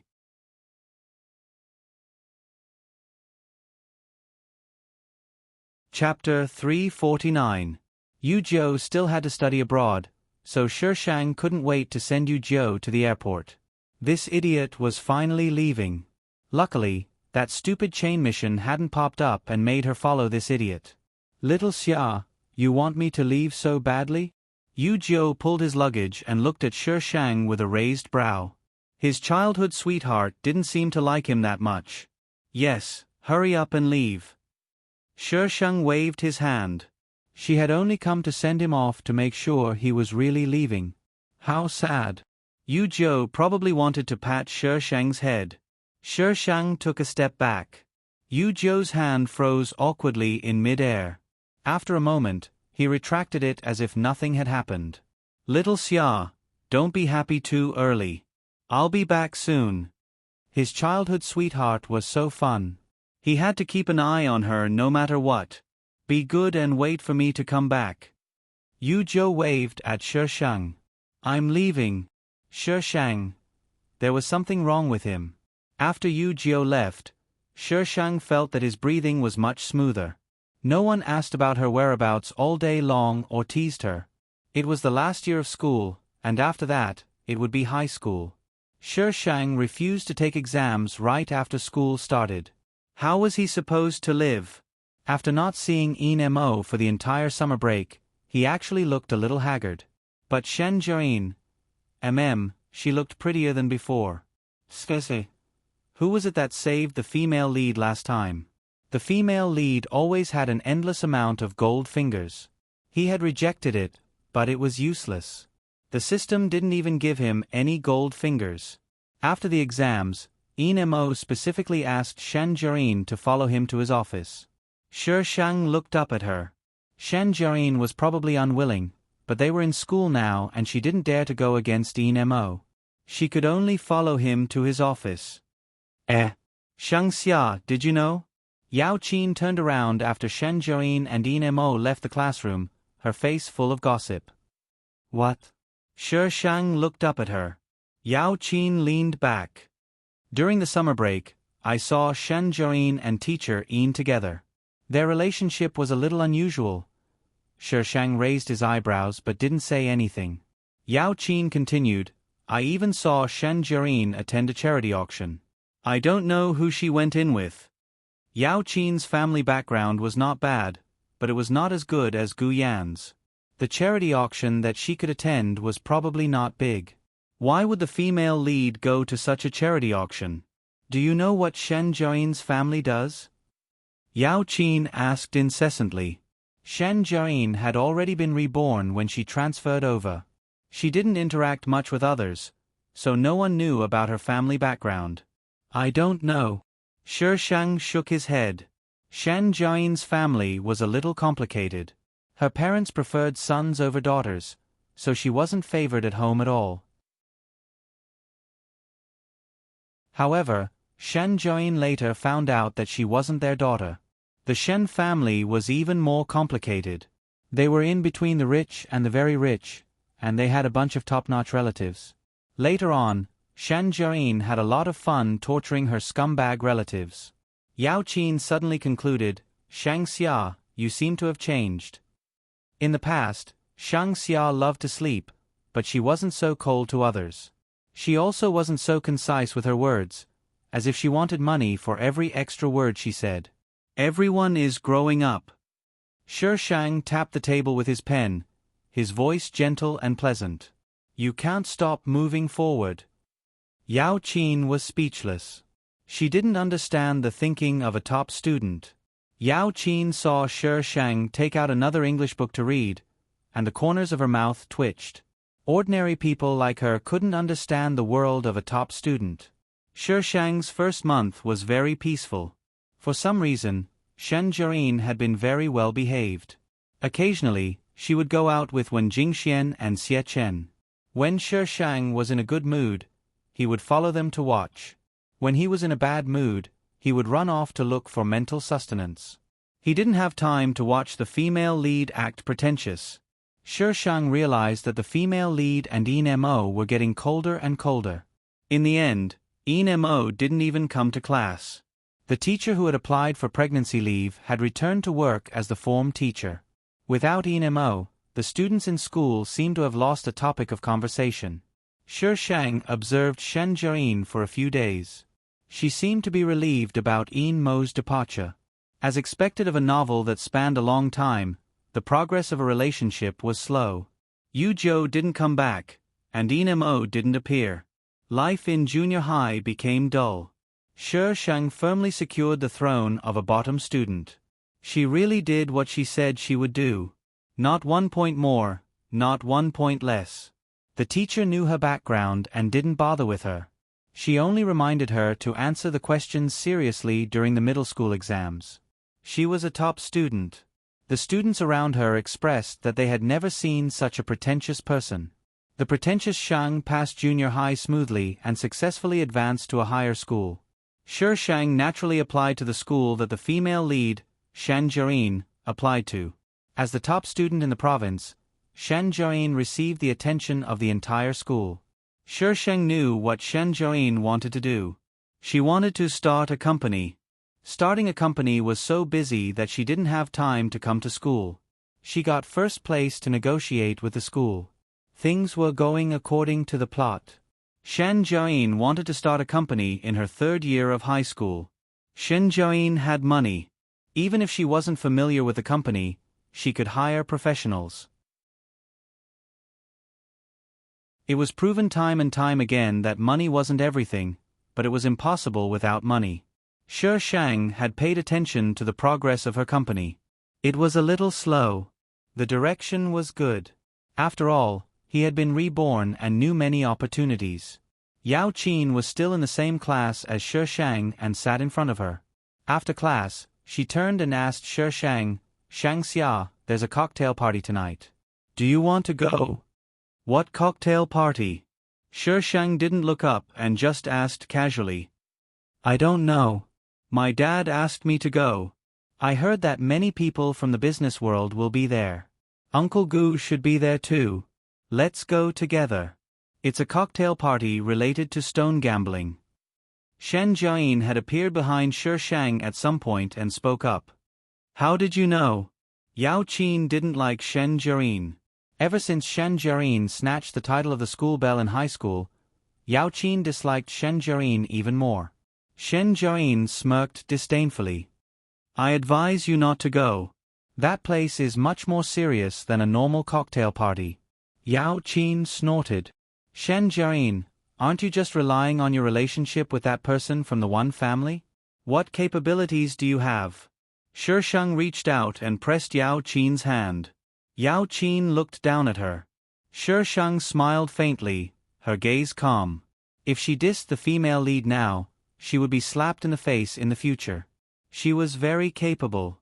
Wan Jingxian was sucking up to her. The two's quarrel was silenced by Shi Shang's silent suggestion. Shen Jiayin walked past Shi Shang to a seat in front, took her things, and walked out. When she walked past them, she raised her chin slightly. "See you tonight. Shang Xia, look at her. Think of yourself as a queen. You'll know that her pretentiousness can't compare to your farts," Shi Shang replied indifferently. Yao Qin was speechless. "Top student, your analogy is so magical." * pleading votes.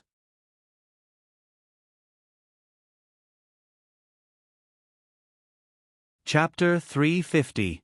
That night, Shi Shang was dragged to the banquet. There were many young men and women present. Judging from the size, it was indeed much better than other banquets, but judging from the age of the people present, it didn't seem that high class. Shi Shang was pulled inside by Yao Qin, thinking about the plot. She only remembered when she stepped into the dance floor. The female lead would be accepted as a disciple by a big shot in the stone gambling world. But that person wasn't a good person. These people had all heard the news and sent their sons and daughters here for the big shot to choose. Once they became his disciple, their status would rise. Of course, these people were just side characters. The true protagonist was the female lead. They would contribute to the female lead's powerful background. So many people. Yao Qin sat and looked around. Strange, why don't I see my dad? Hey, it's Uncle Gu. Yao Qin tugged on Shi Shang and squeezed toward Gu Yan. Gu Yan and Yu Xingyun stood together. Both men were handsome and confident, and neither of them had a female companion. This made many people jealous. Uncle Gu. Yao Qin greeted him obediently, then looked at Yu Xingyun. She probably didn't know how to address him, so she just called him uncle. Oh, it's Yao Qin. Gu Yan had some impression of Yao Qin. She used to be close to Shang Xia, but he'd only seen her go out with Shang Xia a few times during her rebellious period. Little Xia is here too. Yu Xingyun saw Shi Sheng first. If I knew you were coming, I would have sent someone to pick you up. Uncle Yu, Uncle Gu. Shi Sheng greeted them obediently. Over the past year, Gu Yan had figured out what Shi Sheng was like during his rebellious period. If you respected her, she would respect you. If you dared to say a word about her, she would turn the world upside down. Yao Qin let go of Shi Shang and said tactfully, Uncle Gu, I'll go find my dad. I'll come back later. Go. Gu Yan nodded. After Yao Qin left, Gu Yan turned on his nagging mother mode. Shi Shang looked at Yu Xingyun. Yu Xingyun laughed and put an arm around Gu Yan's shoulder. Don't talk so much. The child is old enough to know her limits. I almost can't control her now. Gu Yan shook his head helplessly. The two of them went off topic as they talked. Unexpectedly, Gu Yan suddenly said something. By the way, your brother you will be here in a while. Go outside and pick him up. Shi Shang, the wind was too strong, so I couldn't hear what you said clearly. Why did he come back? What was he doing? What? Is that so? Chain Quest 2. Go out and pick up Yu Jiu. The system's guts grew, and it began to enforce the rules again. All her paths had been blocked, and the only path she could take was the one leading outside. System, you're really something. Shi Shang walked to the door with a gloomy face. The waiters standing on both sides bowed to her. Shi Shang was speechless. Which idiot had trained her to bend so low? Was she going to attend a funeral? The world outside was still colorful. Shi Shang stood on the stairs and was about to slip away. In the end, she saw Shen Jiayin getting out of the car. It was Wan Jingxian who opened the door for her. The two of them faced off against Shi Sheng. Shang Xia, you're really here. Shen Jiayin's smile was appropriate. Her exquisite makeup matched her exquisite gown perfectly. Shi Shang stood on the stairs beside a temporary railing to maintain order. If they wanted to go over, they would either have to go around the other side or wait for Shi Shang to make way. If you can come, why can't I? Shi Shang's words were sharp. Shen Jiayin's expression didn't change. Of course you can come. I didn't say you couldn't. This Shang Xia, why didn't she know she was so heartless before? In her previous life, she had already met Shang Xia in university. At that time, she was the daughter of a rich family and was surrounded by countless suitors. She never looked anyone in the eye and was always high and mighty like a queen. She didn't expect Shang Xia to be even more arrogant in middle school and high school. Then why are you talking nonsense? Shen Jiayin's expression finally turned ugly. When Jingxian spoke up at the right time, his attitude gentle and polite. Miss, can you move aside? I can't. You want to run after flirting with I? What do you take me for? I won't let you off so easily. When Jingxian looked at Shi Shang in astonishment. He probably didn't expect to be rejected. There's a path over there. Let's go there. Shi Shang pointed to the side. When Jingxian was speechless. Everyone who entered the banquet was divided. The juniors walked on one side, while the elders and the older generation walked on the other side. The atmosphere was a little tense. More people arrived at the back. Seeing that they were blocking the path, some people were unhappy. What's the matter? Why are you standing on the steps? Are you blocking the path? Those in front, are you going or not? If you're not going in, we're going in. The waiter who bowed to Shishang earlier also ran over and tried to persuade her. Miss, please don't block the path. If you're waiting for someone, you can wait here. Shishang glanced at him. The waiter looked at her pleadingly. It was their duty to maintain order. If anything happened, not only would they have their salaries deducted, but they might also be fired. The consequences were very serious. Shishang pursed his lips, turned around, and went back upstairs. The waiter heaved a sigh of relief. Fortunately, this guest was easy to talk to. Only then did Wen Jingxian and Shen Jiayin go up the steps. Sir, please go over there. How dare you block my young master's path? You're courting death. There was a sudden commotion, and the waiters all rushed over. Those standing on the steps could easily see the situation over there. There were two people who were blocked. A young man and a bodyguard dressed in black. The bodyguard was very big. At this moment, he was grabbing the collar of a waiter and lifting him up easily. Shen Jiayin looked at the man standing in the crowd. Her body stiffened, and her expression was even worse than before. At this moment, Yin Mo's gaze also looked over and met Shen Jiayin's eyes in the air. At this moment, a man in a suit ran out and bowed to Yin Mo. Seeing the extent of his bow, Shishang could roughly guess who had trained those waiters. Mr. Yin, I'm sorry. The newcomer doesn't know any better. Please don't be angry. His careful attitude made the waiters around him not dare to breathe. Yin Mo retracted his gaze and ordered the people behind him, "Let him go." Hearing this, the bodyguard let go of the waiter. The waiter was supported by the people beside him. His entire body was limp. It was so scary. He thought he was going to die just now. Mr. Yin, this way please. The man nodded and bowed, gesturing for him to enter. Yin Mo followed the man up the steps and walked in expressionlessly. Everyone else was dumbfounded. Who was this young man? He was so important that the manager came out to welcome him personally. Just after Yin Mo and the man entered, a figure quickly darted in from the passageway just now. Hey sir, you can't enter from here. The waiter was still afraid, but he still dutifully stopped the person. Huh? This path is not for humans? Waiter. How was he supposed to answer this? Asterisk, this path is for retards. Ha ha ha.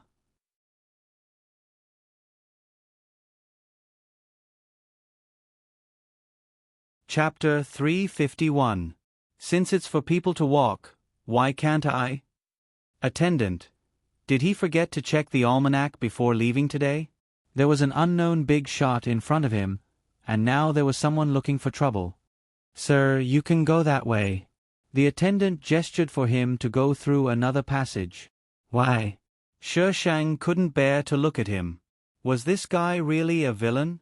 Oh, what a disgrace to the villain. Look at Yin Mo's appearance just now. That was the proper way for a villain to appear, all right? You're asking 100,000 whys over there, so down to earth. What's the meaning of that? Pay. That idiot Yu Zhou was here. Hurry up and run. Only then did Shishang remember what he was here to do and left.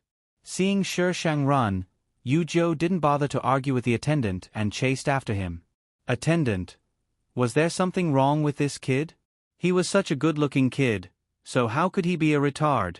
Shishang was fast, but Yu Zhou wasn't slow either. Soon, he blocked Shishang's path. Xiaoxiamimi, am I that scary to run away as soon as you see me? Yu Zhou's breathing was steady, but his gaze was dangerous. I'm afraid I won't be able to resist beating you up. Shishang spoke the truth. Yu Zhou's two dimples appeared.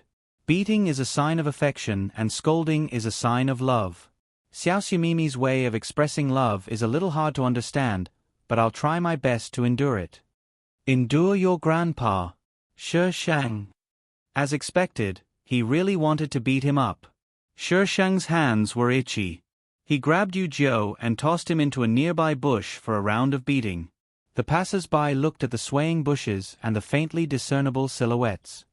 People nowadays were too shameless. Although it was night time, to act like this on the main road was too immoral. After beating up Yu Jiu, Shi Shang was prepared to leave. However, that lousy system actually gave him a chain mission, so Shi Shang beat Yu Jiu up once more. Shi Shang and Yu Jiu returned to the venue.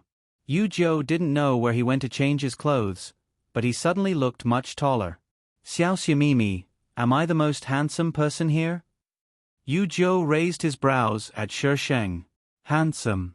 The cricket of crickets. Shi Shang took 3 steps away from him with a look of disgust. Her Feng Ci was definitely not a retard.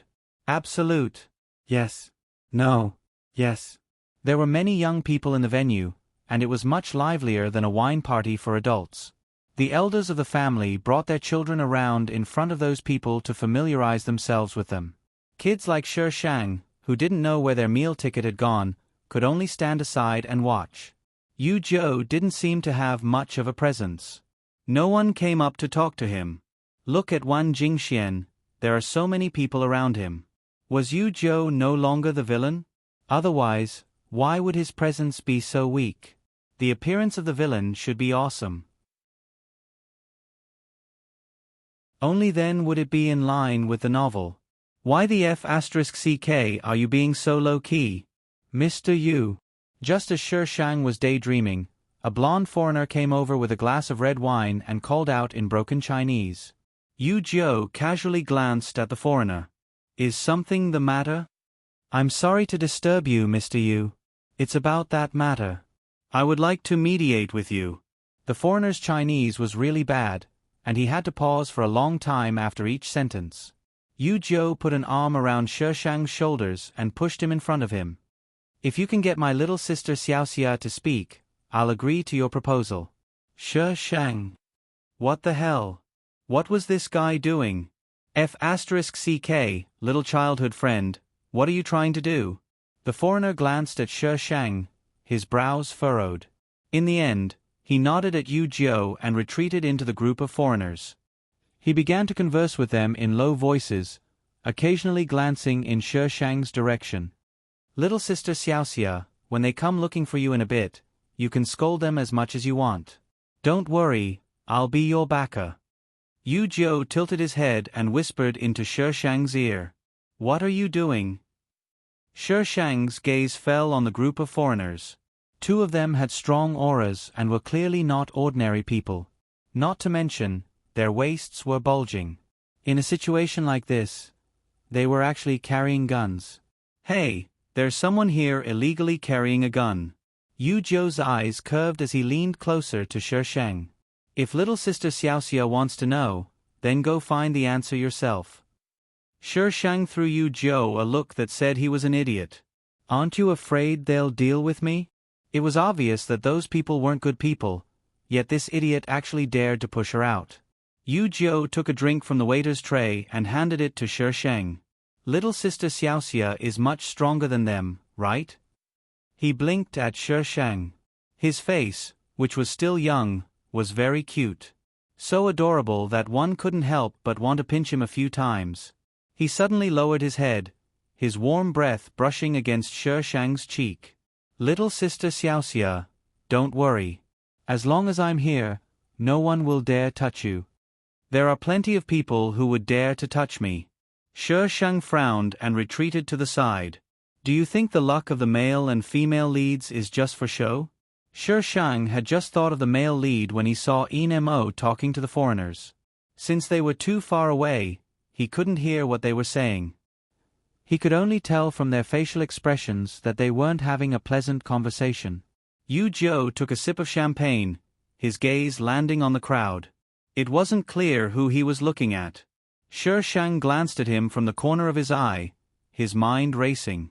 There were too few useful clues, so Shi Shang couldn't piece together the whole story for now.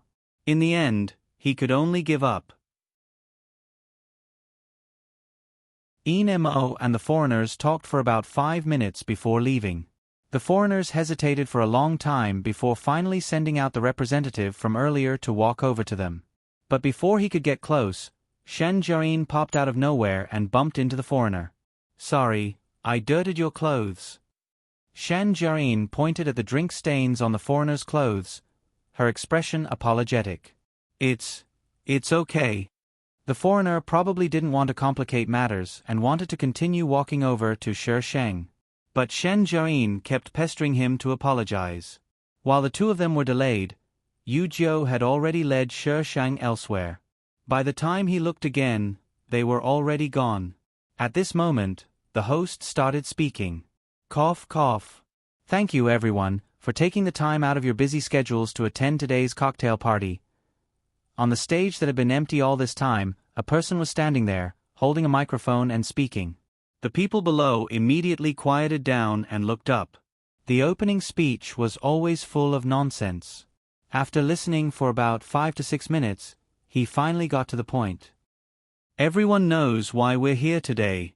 Then, would the children who wish to participate please stand in front? We'll be testing your basic skills in a bit." As soon as the man's voice fell, some parents pushed their children forward. But most of them didn't move. They were only using this opportunity to bring their children out to broaden their horizons. They were well aware of whether their children had the talent or not, so they didn't want to embarrass themselves by sending themselves up. Only those who had some foundation in stone gambling dared to send themselves forward. * Pleading for votes.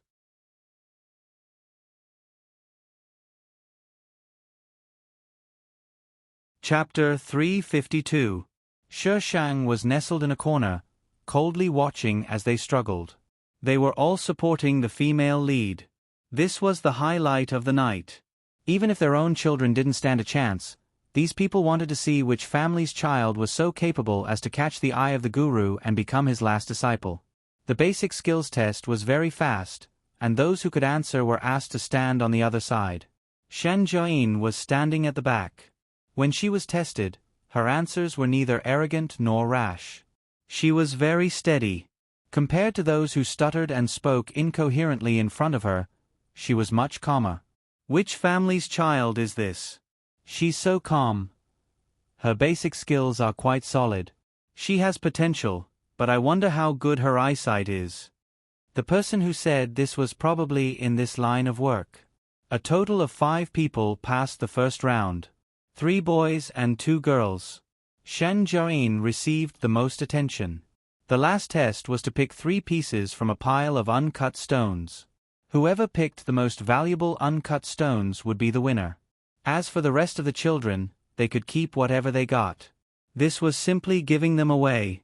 It was clear how rich the guru was. Of course, the prerequisite was that you had to have the luck and eyesight. If you opened something worth tens of millions, you'd be rich. But Shi Shang guessed that this pile of stones had already been picked. Only the female lead would be able to pick up the leftovers. "If I knew this would happen, I would have gone up too," Shi Shang muttered. "It would be a waste not to take free money. Little sister Xia likes these?" Yu Jiu leaned against a pillar and asked with a smirk. "I don't." "Then what do you like?" "Me." Shi Shang's retarded gaze immediately swept over. "How big is your face?" "It's not big, but it's very handsome," Yu Jiu said with a smile. "Handsome, my foot." "Damn, you're cute at most." While the two of them were bickering, the other side had already started picking. Shi Shang was very curious about how Shen Jiayin used her golden finger, so he deliberately walked closer to Shen Jiayin. Shen Jiayin looked at the stones differently from others. She didn't touch them, nor did she go near them. She was as casual as a monarch. "She can pick good stones so casually? I think she's only good at memorizing the theory. She can't do anything else. If I can't find any good ingredients like this, I'll write my name backwards." Shi Shang tilted her head and looked at the person who had spoken. She was standing right beside her. He was bald, had a beer belly, and had a fat head and big ears. His gaze landed on Shen Jiayin, and there was a lecherous glint in his eyes. Yu Jiu cut in from the side, separating the two of them. He casually asked, "You don't like her?" Shi Shang retracted his gaze. I like her very much. He liked her so much that he wanted to kill her. The more Yu Jiu looked at his little green plum, the more intrigued he became. It seemed like his childhood sweetheart should be like this. The person in his memory was wrong. Yu Jiu reached out to embrace Shi Shang, separating them from the crowd. What are you doing? Are you looking for a beating? Shi Shang glared at him. Yu Jiu pulled her into his embrace, inwardly exerting his strength. Xiao Xiamimi, you don't want to embarrass yourself in public, do you? Chain Mission 4. Do not struggle. F***CK. Little sister Xia, we can talk about this when we get back. Yu Jiu chuckled. Shi Shang. Do you believe I won't draw my sword and hack you to death right now? System, you want to send to the heavens too? Shen Jiayin had already chosen her 3 pieces, and she stood there calmly. Even if she didn't choose well, her guts alone were enough to make others think highly of her. When the female lead acted pretentious, it was very scary. Shi Shang took out his phone and tapped on the Taobao app. Yu Jiu's gaze paused, and he leaned to the side for a moment to block her from everyone else's view. He watched as she tapped on the app, and the images changed very quickly. It was very novel.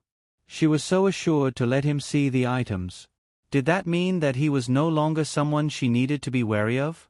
Yu Jiu felt a little happy at the thought. This happiness came out of nowhere, but he didn't dislike it. Clearly, Yu Jiu was overthinking things. Shi Shang dared to take it out, so she wasn't afraid of others coveting it. Want it? Come and snatch it yourself. Every time she went to a new world, the first thing she did was estimate the world's martial strength. Based on the background story and the level of spiritual energy in the world, it was easy to determine if the world's highest martial strength was within her acceptable range. If the martial strength in this world wasn't high, she could handle it. Shi Shang tapped on it for a long time before finally stopping on a very good-looking stone. Just by looking at the unit behind it, she knew that there was something good inside. The 3 pieces the female lead had chosen weren't bad either, and they were all very valuable. Shi Shang's position was very close to the stone, and a boy was standing not too far away from it. His brows were tightly furrowed, and he looked very conflicted. Shi Shang put his phone away and pushed Yu Jiu's hand away. Seeing that no one was paying attention, he approached the boy. Yu Jiu had been helping her keep an eye on the people around them, so he hadn't carefully looked at the things on her phone. He didn't know what she wanted to do, but he still followed her. Hey! Shi Shang waved at the boy.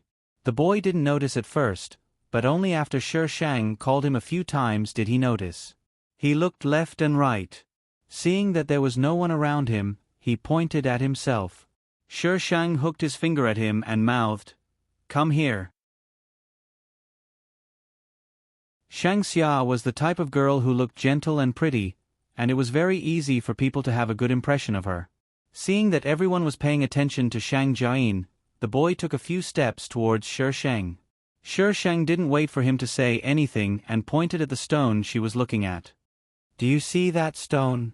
Choose it, and I guarantee that you'll win."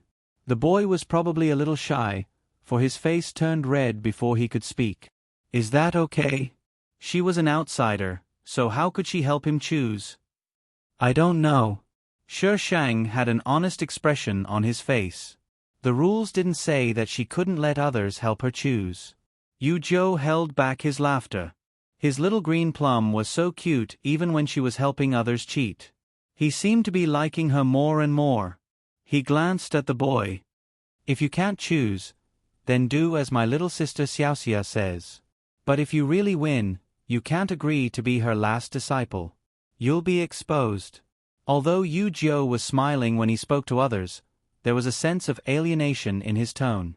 It was the tone of a superior that made others not dare to casually refute him. The boy was bashful for a moment, then looked around.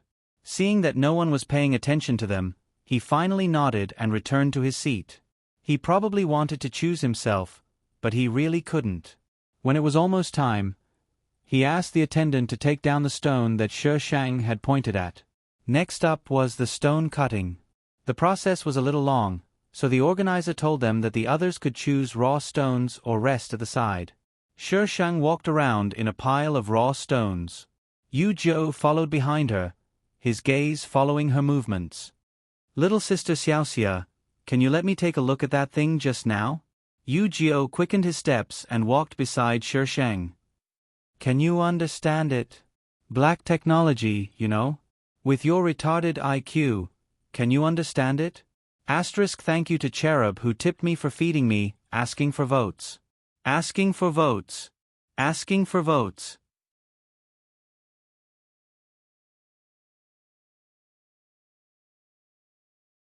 Chapter 353. Don't look down on me.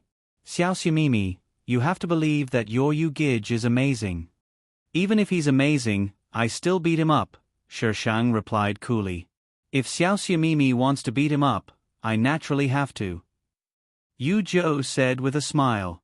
When Shi Shang turned around, he happened to see the smile on Yu Zhou's face.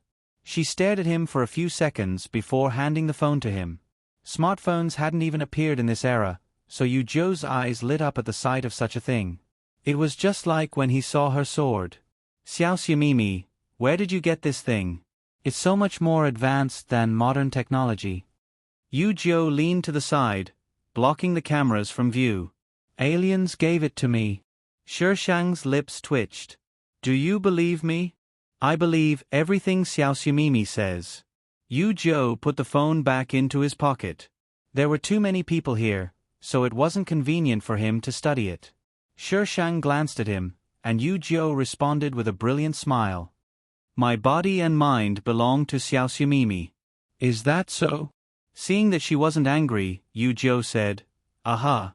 You're welcome to come and inspect me any time. Sure. Shi Shang nodded. You can dissect yourself. I'll come and inspect you. Yu Zhou. For some reason, Yu Zhou thought of the 101 ways he could die in her room. The image of Shi Shang in a white lab coat while he was tied to an ice-cold operating table appeared in his mind. He shuddered and hurriedly grabbed Shi Shang. Xiaoxia Mimi, I don't want to be separated from you by life and death. I want to be with you forever. Yu Zhou was stunned for a moment, but he quickly understood. His little green plum was so cute, so he couldn't let anyone else benefit from her. You've said it so smoothly. How many people have you said it to? Shi Shang pushed his hand away with a fake smile. Trying to coax me like you're coaxing a little girl? Gid Yu Zhou, you're looking down on me too much. Yu Zhou raised 3 fingers and swore. I'm not interested in other girls. Oh. Then why are you interested in boys? I couldn't tell that Gid Yu Zhou had such a taste. Don't worry, I won't tell Uncle Yu. But if you want to trick me into marriage, let me tell you, there's no way. Yu Zhou, Shi Shang snorted. You want to fight with I? Do you think that I killed so many people for nothing? Yu Zhou lowered his hand, feeling somewhat melancholy. Why was his little green plum's favorable impression of him so low? Could it be that he was too much of a jerk in the past? Yu Zhou tried his best to recall. The images that had been clear in the past were now somewhat blurry, replaced with the current her. He scratched his head and looked at Shi Shang, who had turned around and stood in front of the raw materials. Hashtag how do I quickly increase my childhood sweetheart's favorability? Waiting online, very urgent hashtag, which one do you like? I'll buy it for you. Yu Zhou decided to coax Shi Shang first. She was always so sarcastic and always wanted to scold him. It was impossible for them to have a proper relationship. You want me to pay again? Yu Zhou. Thinking about all the shameful things he'd done, Yu Zhou wished he could turn back time. It's green. A loud shout attracted everyone's attention. In an instant, that place was completely surrounded. More and more excited voices came out from inside. When it was Shen Jiaoyin's turn, the crowd went wild. Other people would at most have 1 piece of green, but Shen Jiaoyin had 3 pieces of green. One of them was even the rare Imperial Jade. Imperial Jade. When it was the boy's turn, he didn't have much hope. What else could be better than Imperial Jade?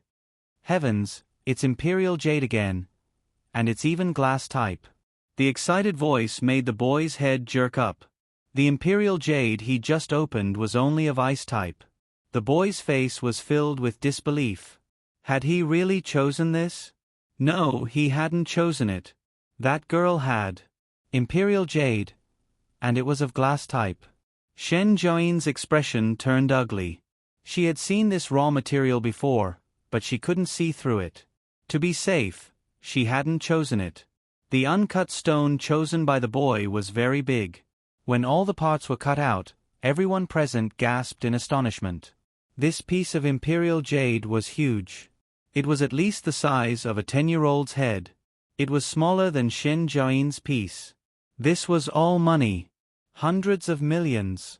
Yu Zhou raised his brows and gave Shi Shang a thumbs up.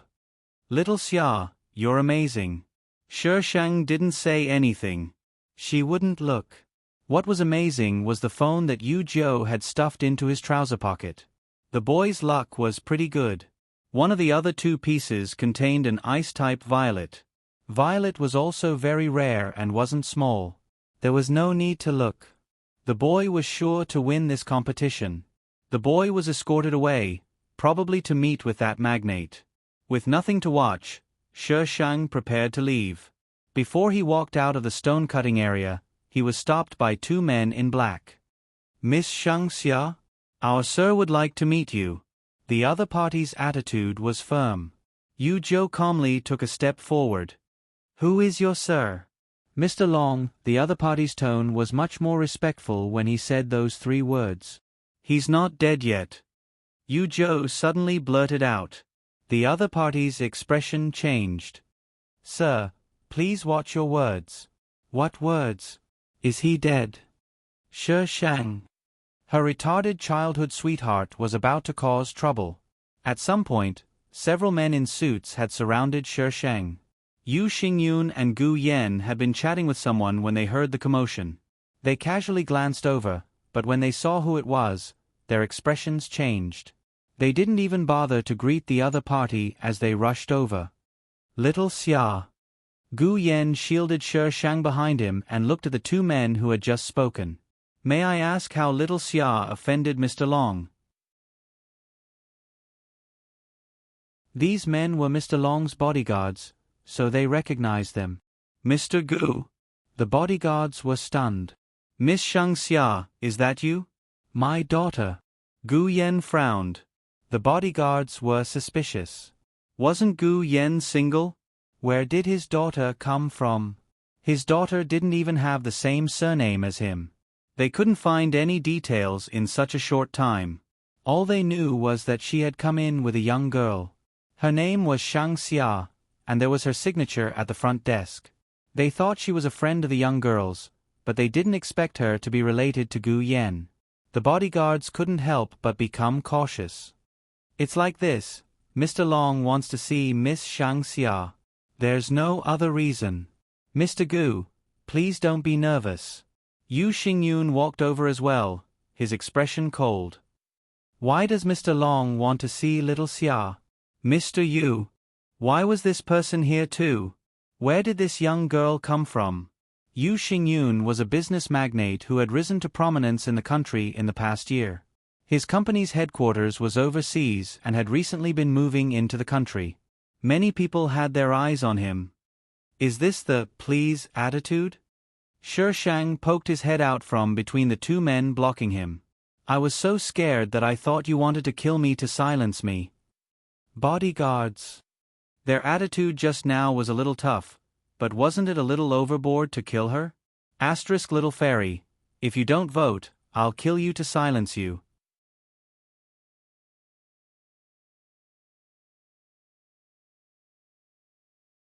Chapter 354. With Yu Xingyun and Gu Yan standing in their way, the bodyguards didn't dare to speak as they had before. Shi Shang propped up his chin. Uncle, did you see that? A capitalist's face. Gu Yan. He was a capitalist too. But I like it. Shi Shang continued, a person should be treated the way they are. If everyone was equal in this world, it'd be chaos. If everyone thought they were equal and didn't work or listen to their superiors, How could the world continue to function? Gu Yan. His daughter was feeding him chicken soup again. Xiao Xumimi is right, Yu Zhou chimed in. Everything his childhood sweetheart said was right. Shi Sheng glanced at him. Yu Zhou's eyes curved into a smile, revealing his dimples. There was an imperceptible doting and indulgence in his eyes. Mr. Long only said he wanted to meet Miss Sheng. We're just following orders. Miss Sheng will know the details when she comes up with us. If Mr. Gu and Mr. Yu are still worried, you can come up with us. The bodyguards finally gave in. Yu Xingyun wasn't afraid of Mr. Long. His focus was still overseas, but Gu Yan was different. Mr. Long's businesses were also involved in real estate, and he was a real estate tycoon. If Gu Yan really offended him, it wouldn't end well for him. The group followed the bodyguards upstairs, leaving behind a bunch of confused people. Enmo stood in a less crowded area, his gaze fixed on Yu Zhou's back. He whispered, "Do you think that boy looks like someone?" The bodyguard hidden in the shadows looked up and saw Yu Zhou's profile. "Young master, you must be mistaken. He looks about 15 or 16. How could he be that person?" Enmo rubbed his forehead. He was probably overthinking things. Mr. Long. Long Run. He was the host of tonight's party. He was almost 80 years old, a big shot in the business world and a senior in the academic world. In his lifetime, he could easily write a novel worth millions of dollars. Long Run sat on a leather sofa in a Chinese tunic suit. Probably because he worked out regularly, he looked about 60 years old. His hair was half white, and his plump face was tense. He looked quite intimidating, and his eyes were full of shrewdness. He held a cane in his hand. It was carved with a dragon head, and the body of the dragon coiled around it. This person looked familiar. He was the old man who had spoken to Shen Jirin at the auction a year ago. Shi Sheng only glanced at him casually. She was not even afraid of the Jade Emperor, so why would she be afraid of this mortal? As soon as Yu Zhou entered, he grabbed Shi Sheng's hand. Shi Sheng tried to struggle free, but to no avail. All he could do was secretly pinch Yu Zhou. Feeling the pain, Yu Zhou loosened his grip. Shi Sheng took the opportunity to retract his hand and gave Yu Zhou a warning glare. Long Run was nearing the end of his life, but he had never met anyone who disregarded him like this, let alone two youngsters. His expression was even darker than when he entered. Mr. Long as an elder, Yu Xingyun could still speak with a straight back in front of Long Run, but Long Run was still a bit older, so Yu Xingyun couldn't help but use honorifics. "What business do you have with little Xia?" Long Run poked the ground with his scepter, and the wooden floor made a dull sound. "Mr. Yu, I'd like to speak with this young lady alone." Long Run put on airs. Yu Xingyun frowned. He really couldn't figure out how little Xia had offended this big shot. He glanced at Gu Yan, who was looking at Shi Sheng with a worried expression. Long Run probably saw their concern and snorted. "I'm an elder. What can I do to a junior?" The atmosphere was heavy. "Gu Yan. I'm worried about what this girl will do to you." She wasn't the least bit polite with her words. Back at the company, even the people who usually had cheap mouths were rendered speechless by her. "You're almost 80 years old. If something happens to you because of her anger, I can't afford it. Uncle Gu, Uncle Yu, please leave first." After Shi Sheng spoke, Gu Yan and Yu Xingyun left. Once the door was closed, only Long Run, Shi Sheng, and Yu Zhou were left in the room. "Speak. What kind of shameful deal do you have?" Shi Sheng raised his chin.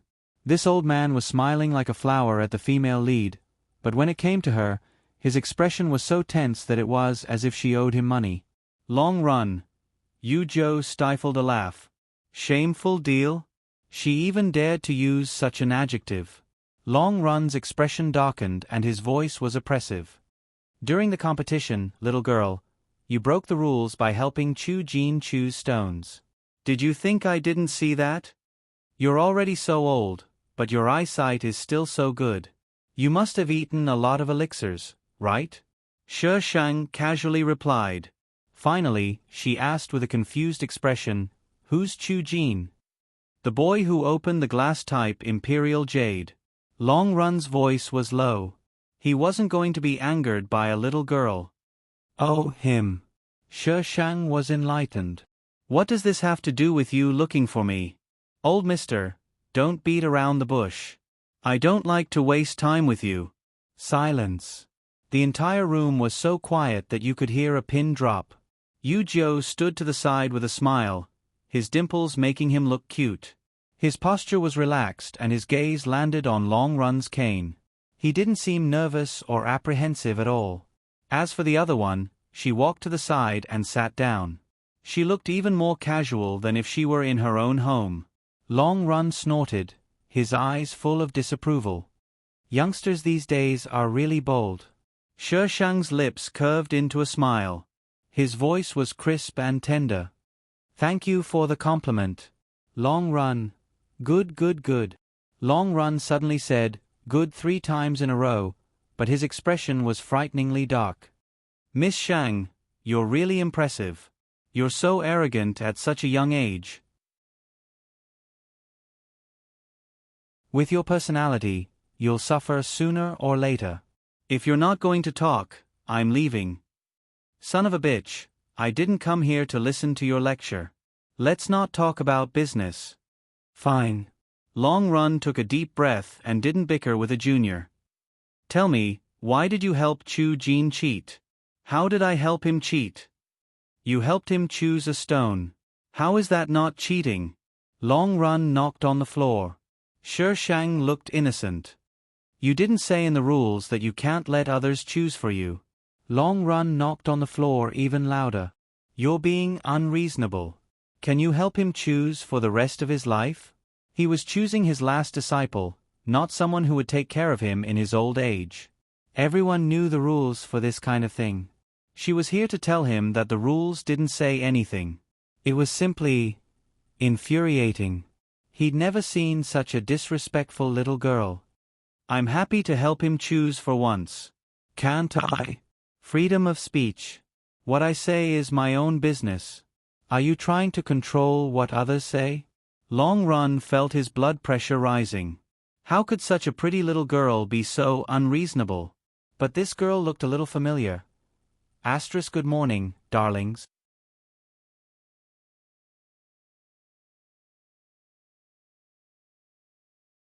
Chapter 355. You want to ask me how I chose that, right? Seeing that Long Run hadn't gotten to the point, She Shang didn't care about the other man's increasingly gloomy face and chose the or himself. "I just casually picked it. It's probably because my luck was good that such a good one came out. These people were really boring, beating around the bush just to make things worse. Do you think everyone is as straightforward as you, drawing your sword at the slightest disagreement?"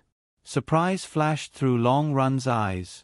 Her thoughts moved faster than the average person's. "Since your luck is good, why don't you pick another one for me to see?" Would he believe such nonsense? Did she think he'd been fooled all these years? That she could casually pick out an Imperial Jade?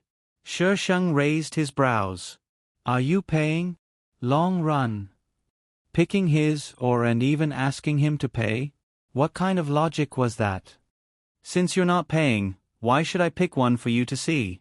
You pay for performing, do you want to see me act like a pervert for free?" Pfft. Yu Jiu couldn't hold back his laughter. Yu Jiu pressed the back of his hand against his lips, his shoulders trembling. Long Run glared at him. He wasn't taking him seriously at all. Before he could speak, the girl's scolding voice rang out. "What are you laughing at?" Yu Jiu coughed. "Is Mr. Long done asking? If there are no other questions, we'll take our leave first." Long Run. He hadn't even asked anything. Yu Jiu didn't give him a chance to speak. He waved at She Shang. "Little sister Xia, let's go." She Shang got up and headed for the door. "Stop right there." Long Run's voice was low, his eyes almost spitting fire. It had been many years since he'd been this angry. Yu Jiu frowned and turned around. "Mr. Long, I don't care who you want to take into your Long family, but you better not have any ideas about little sister Xia. Others are begging to enter my Long family, and you're looking down on them? Long Run laughed out of anger. A fish leaps over the dragon gate, but it's a fish. Even if it leaps over, it's still a fish, not a dragon. Besides, Yu Zhou glanced at the girl who'd already reached the door. Little sister Xia isn't a fish. She doesn't need you as a stepping stone. Mr. Long, please think twice before you act. There was a smile on Yu Zhou's tender face, but his eyes made Long Run apprehensive. It seemed to be some kind of ferocious action. His eyes were filled with a faint light when he saw his prey. How old was he? How could such a gaze appear on a young man? But when he looked again, the young man was still the same young man. His eyebrows were slightly lowered, blocking the ripples in his eyes. I'll take my leave, Mr. Long. He wanted to have ideas about his childhood sweetheart? Dream on. The veins on the back of Long Run's hand that was gripping his cane were bulging. His body trembled with anger as he watched the two of them leave. His Long family's door was actually called a pedal. He originally wanted to see how capable that little girl was.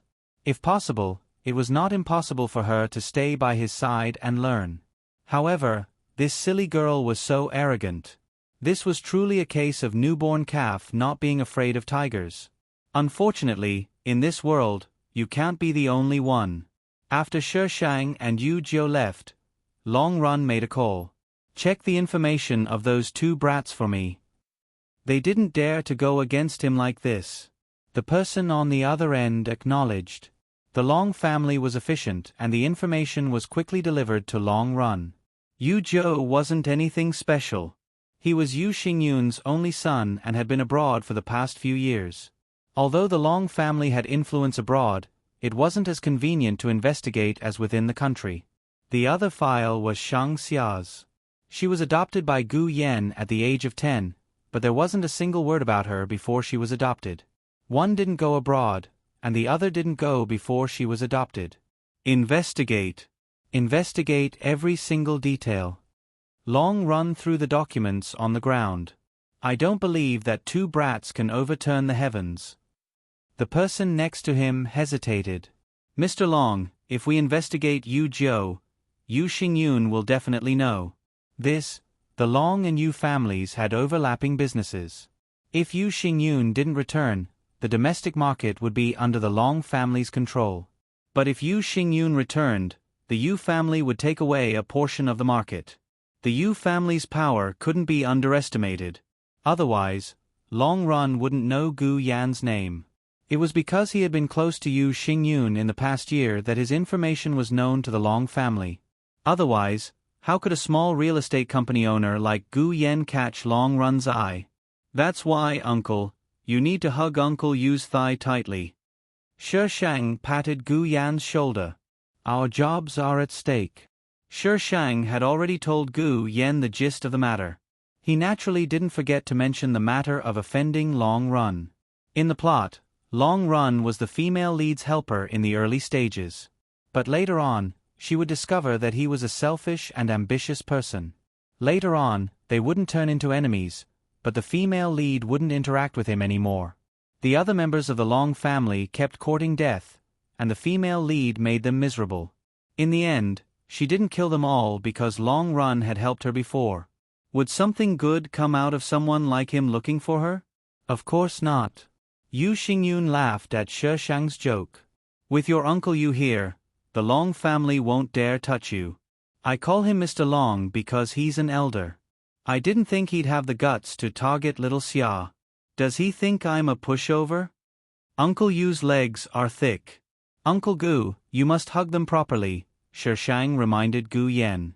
Not only are my legs thick, they're also long. You can hug them, Yu Zhou interjected. Shi Shang glanced at Yu Zhou's long legs. They were smooth and slender. Xiao Xiamimi, do you want to consider it? They're enough for you to play with for the rest of your life. The two of us old men will be leaving first. Little Zhou, here's the key. Take little Xia home. Gu Yan very perceptively took out the key and handed it to Yu Jiu. Thank you, Uncle Gu. Hey, help me take care of little Xia. Shi Shang. A shady deal. Gu Yan and Yu Xingyun left shoulder to shoulder, leaving only Shi Shang and Yu Jiu. Yu Jiu waved the key. Xiao Xiamimi, are you going home? Go home, your uncle. Shi Shang waited outside the venue for a while. Yu Jiu didn't know what she was waiting for. About half an hour later, she turned and headed for a public phone booth. When she got to the phone, Shi Shang suddenly turned around. Do you have a coin? Yu Jiu shook his head. How could he have such a thing? Stand here and wait for me. Yu Jiu rubbed her head, then ran toward a shop in the distance. Shi Shang watched his back with furrowed brows. He inwardly made up his mind to speed things up a bit. Yu Jiu soon returned and handed her a few coins. Shi Shang inserted the coins and swiftly pressed the button. Yu Jiu. What was his little green plum doing? Shi Shang told the police that someone was about to rob them with a gun. After giving them the location, he hung up. The situation in the country had been very tense recently. Even if it was a false alarm, the police would still send people over. Xiao Xiamimi, you're very naughty. Yu Jiu propped himself up against the phone booth, trapping Shi Shang inside as he looked down at her. But I like it. Shi Shang raised his leg to kick him. This idiot. Xiao Xiamimi, you're so violent. If you can't get married in the future, you'll have to marry me. Scram. Can I roll on the bed? Asterisk, please vote.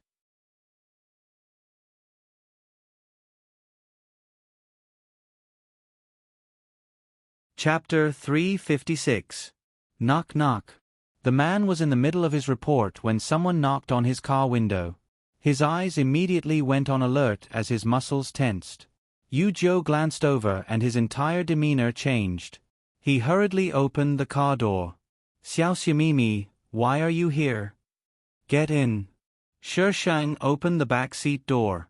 Yu Jiu closed the front passenger door and slipped into the back seat. Shi Shang, drive. What are you spacing out for?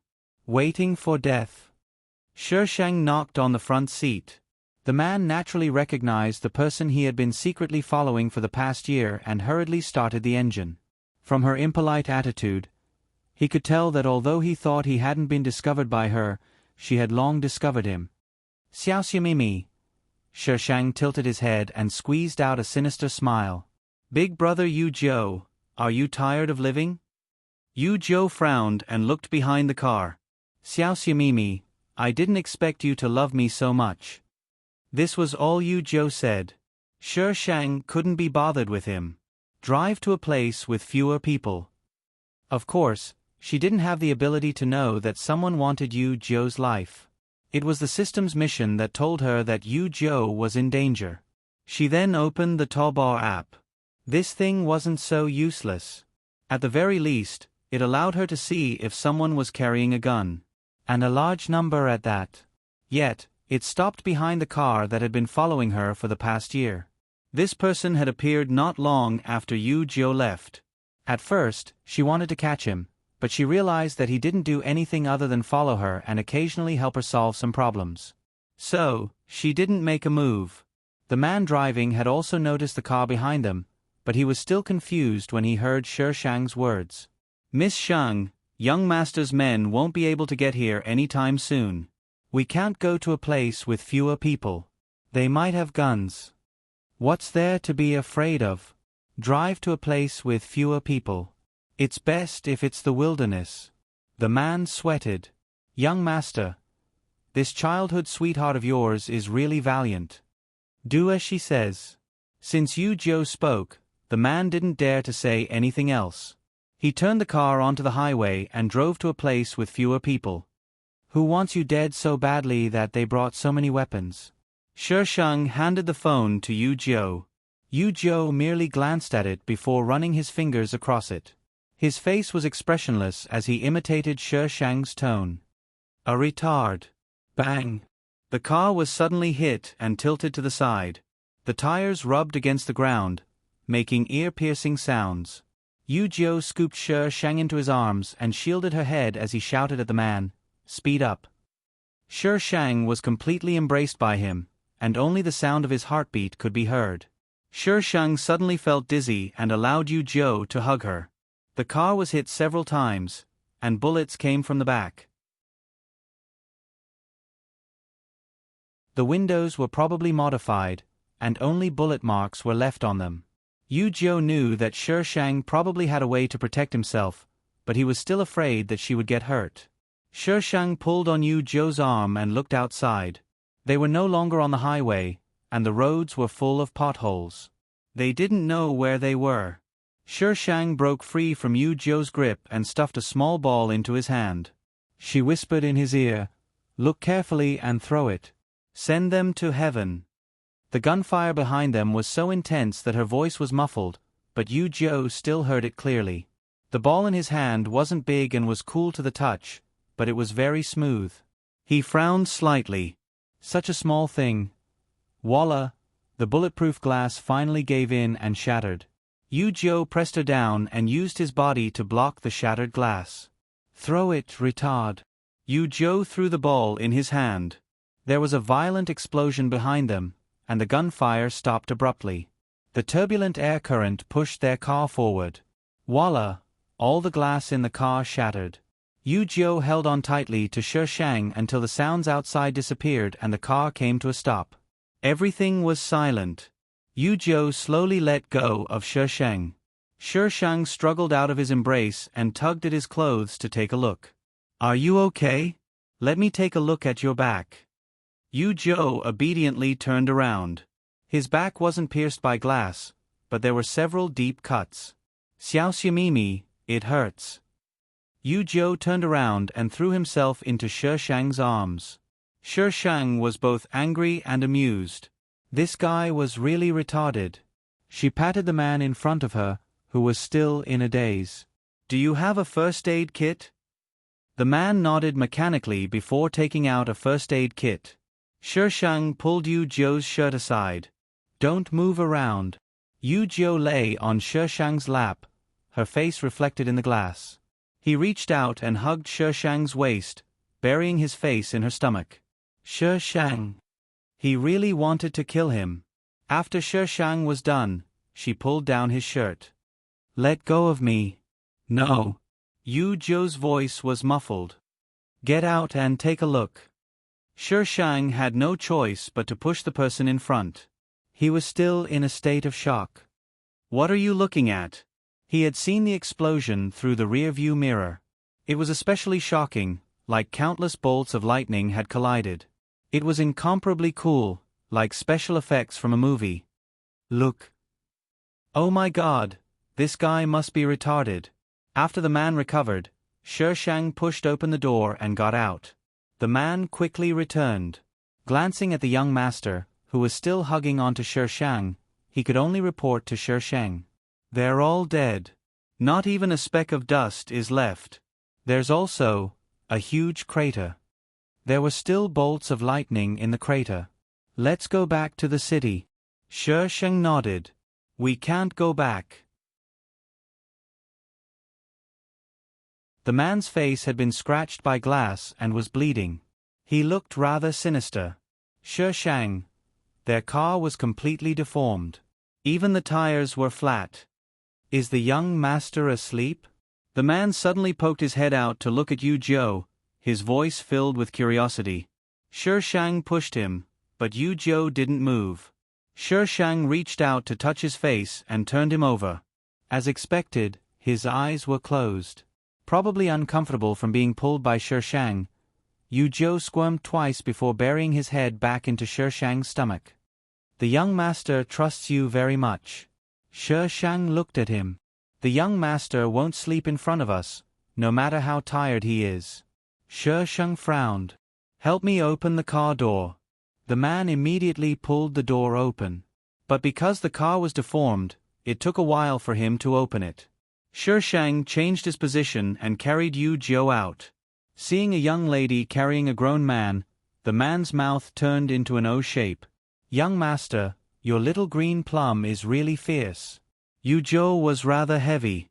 Her useless body couldn't support him, so Shi Shang placed him on the ground. Check if there's anything in the car that needs to be destroyed. The man.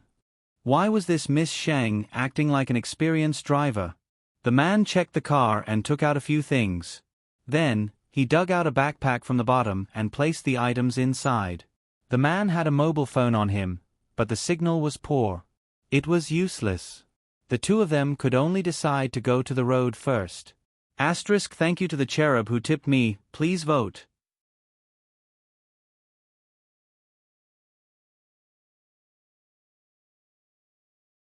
Chapter 357. By the time Yu Jiu woke up, he was already in the hospital. His body had been bandaged. He only saw the bearded man and not Shi Sheng. Where's she? Yu Jiu's first reaction was to ask Shi Sheng. The man gestured for Yu Jiu to keep quiet and pointed to the chair next to him. Yu Jiu turned to look. Shi Sheng was curled up in the chair, asleep with a tired look on her face. Bring her over. Ah. Bring her over. Yu Jiu repeated. The bearded man walked to the other side and tried to touch Shi Sheng. Seeing no reaction, he picked her up. Shi Sheng's brows furrowed and she looked like she was about to wake up. The bearded man strode to the bed and placed Shi Sheng down. Her furrowed brows relaxed and she took the initiative to rub against Yu Jiu. With a few tugs, Yu Jiu pulled her into his embrace. His back hurt from the exertion. Young master. It's fine. Yu Jiu waved his hand and lowered his voice. The bearded man waited for a while before asking, Young master, the matter from before. What was up with that strange explosion? What did Miss Shang have the young master throw? Yu Jiu's gaze turned cold, his voice carrying a hint of warning. You're not allowed to mention this to anyone.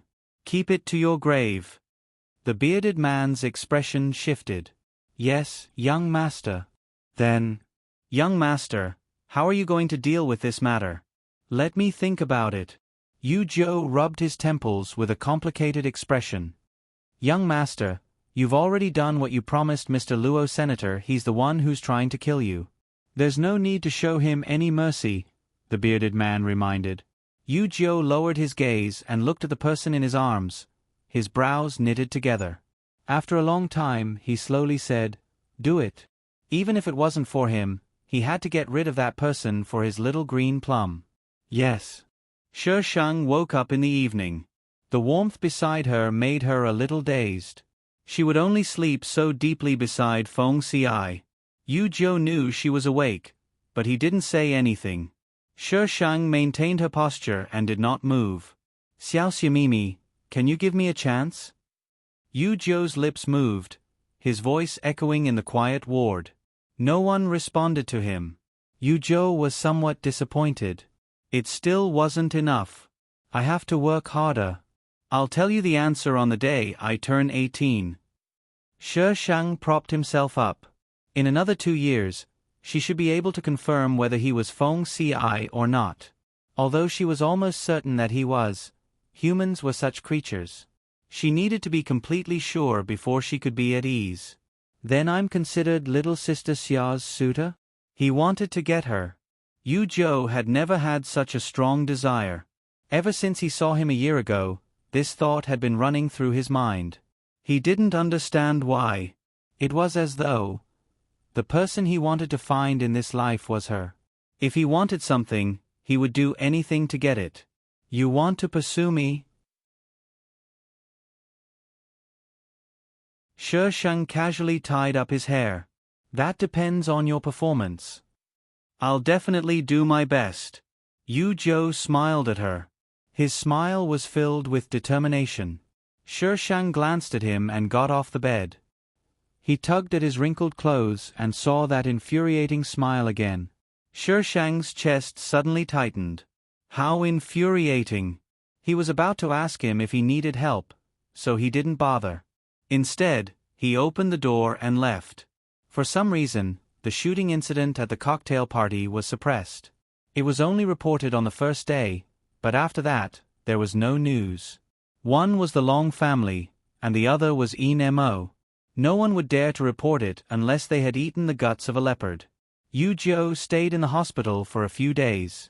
Shi Shang didn't know what Yu Jiu said to Yu Xingyun, but Yu Xingyun didn't appear in the hospital. After leaving the hospital, Yu Jiu's luggage was packed up and sent to her house. This was the true step of entering the house. Shi Shang found that ever since Yu Jiu came, her sleep was getting better and better. In this peaceful era, it really made one want to. A vicious glint flashed in Shi Shang's eyes, catching Yu Jiu's attention. However, Shi Shang didn't give him a chance to take a closer look.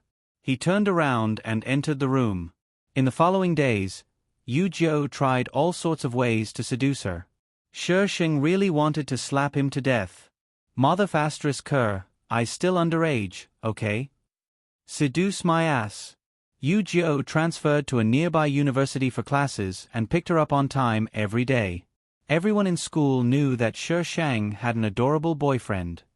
Hey, Shang Xia, your little boyfriend is here to pick you up again. Yao Qin excitedly pointed at a figure outside the school. He stood under a tree outside the school gates, the soft light enveloping him. With his hands in his pockets, he was as beautiful as a picture scroll. The girls passing by all stopped and looked back. I haven't agreed yet. Shi Shang coldly replied to Yao Qin. Isn't that just a matter of time?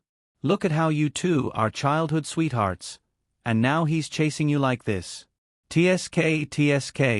Yao Qin counted with her fingers. High school girls always had fantasies and expectations of love. They didn't need to think about the future. They only needed to have a memorable relationship on campus. I didn't expect someone who usually puts on airs to be so shameless. A sarcastic voice interjected from the side. Shi Shang turned to look. It was a girl he didn't recognize. Shen Jiayin was standing a few steps behind the girl. They seemed to be walking together. The disdain in her eyes was almost written all over her face. Shi Shang. No, I can't keep her in check anymore. I have to find a chance to beat the female lead up. Who's shameless? Chao Ku, I think you're just jealous, Yao Qin immediately retorted. Who's jealous? We still have to take the college entrance exam, unlike some people who can't do well in their studies and still fall in love early. I really don't know how they got into school. Yao Qin was instantly amused. Our Shang Xia, you'll be scared to death when she's a straight-A student.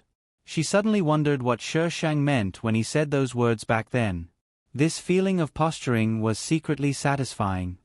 I'm leaving first. Shi Shang waved to Yao Qin. Don't talk to retards. You'll lose your IQ. Pfft.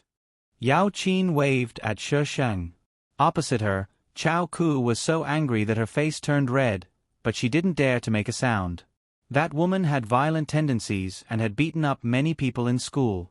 Yet, she was able to make the reasons sound so righteous that the school couldn't do anything about it.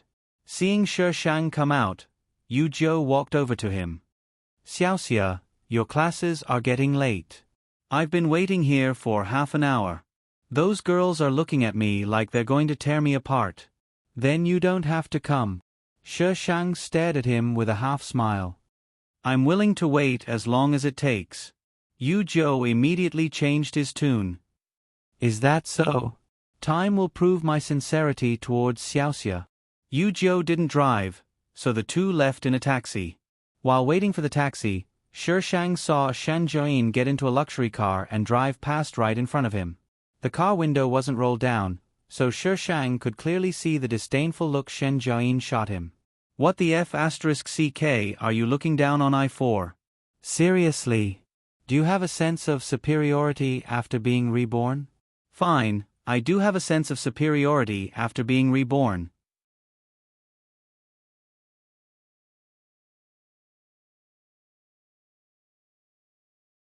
Chapter 358. Shi Shang was surprised to not see Yu Jiu after school that day. She stood at the school gates for a while and prepared to go home. She had just taken a few steps when a blonde foreigner blocked her way. Shi Shang remembered him. It was the foreigner who had come to talk to Yu Jiu at the cocktail party. Miss Shang, the foreigner greeted her in broken Chinese. May I have a chat with you?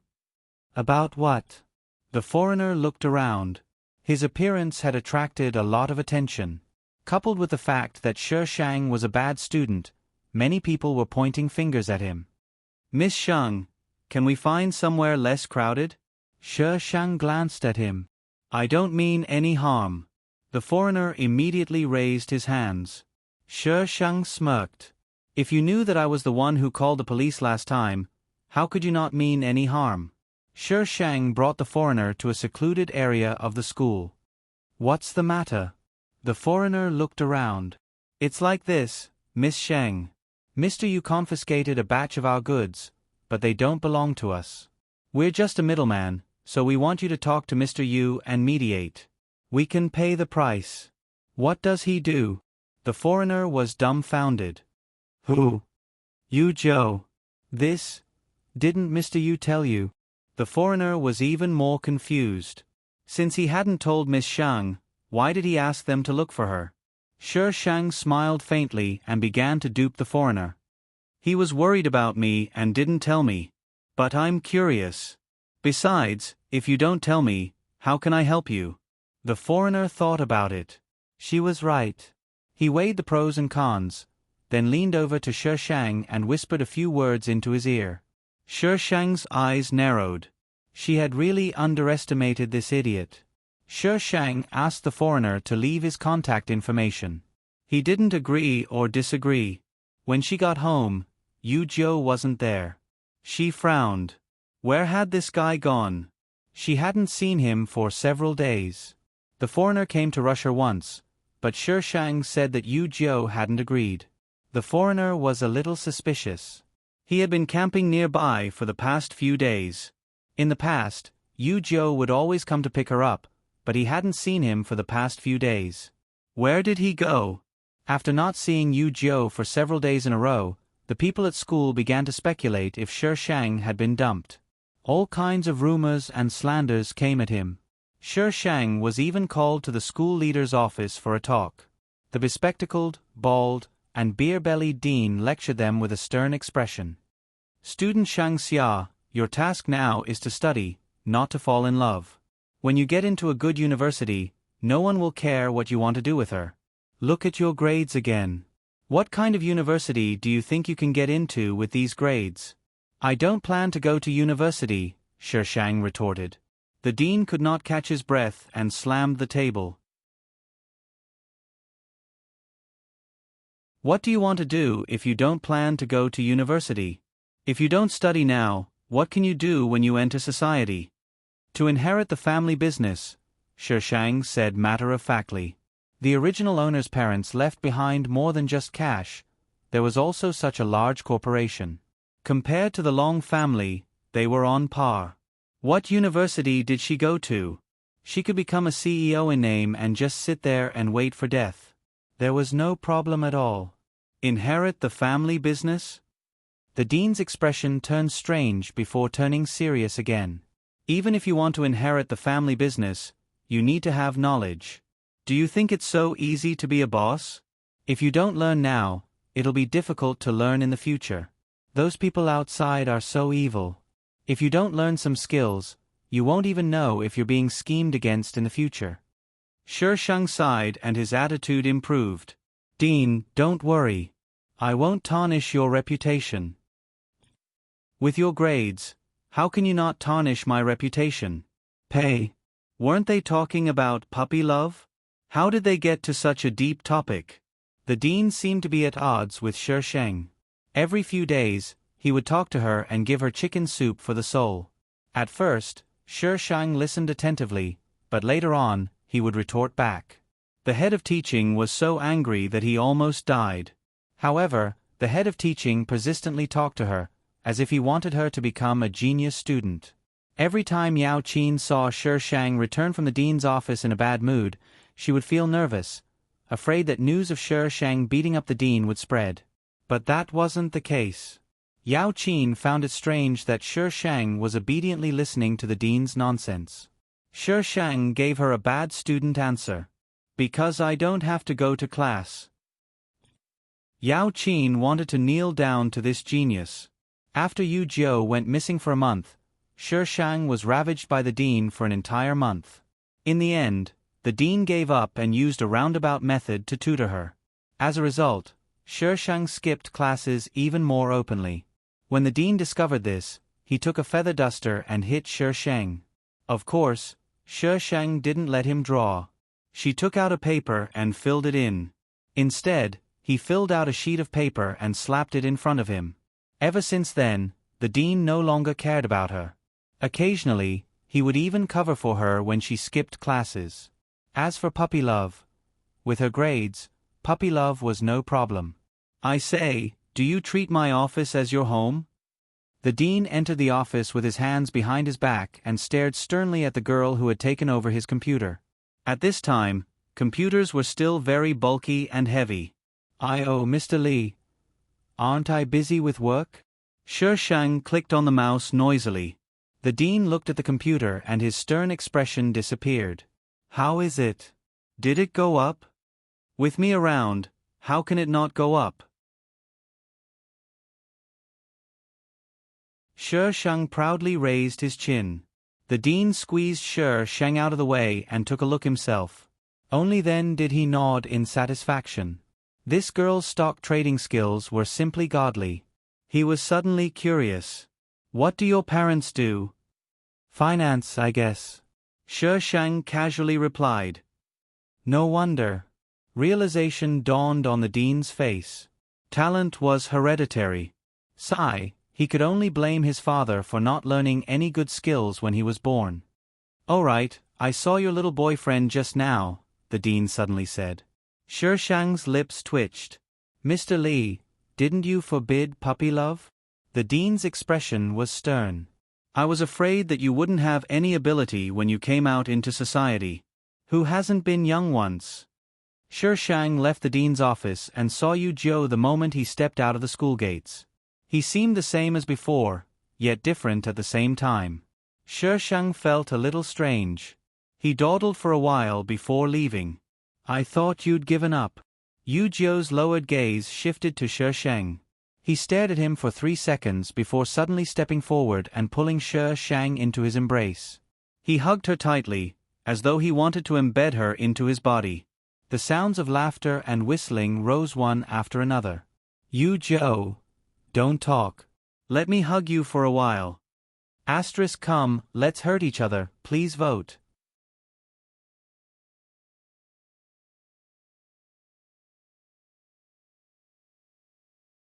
Chapter 359. Shi Shang didn't know what Yu Jiu had done, nor did he mention it. He seemed to have forgotten everything about that day and returned to being that annoying childhood sweetheart. Shi Shang told Yu Jiu about the foreigner as a reward for revealing Yu Jiu's identity. She didn't consider how Yu Jiu would deal with it. In the 3 years of high school, other than disappearing for a while, Yu Jiu would send Shi Shang to school on time most of the time. Occasionally, he would even send flowers or do some romantic stuff. The whole school knew that the famous bad student in their school had a cute boyfriend.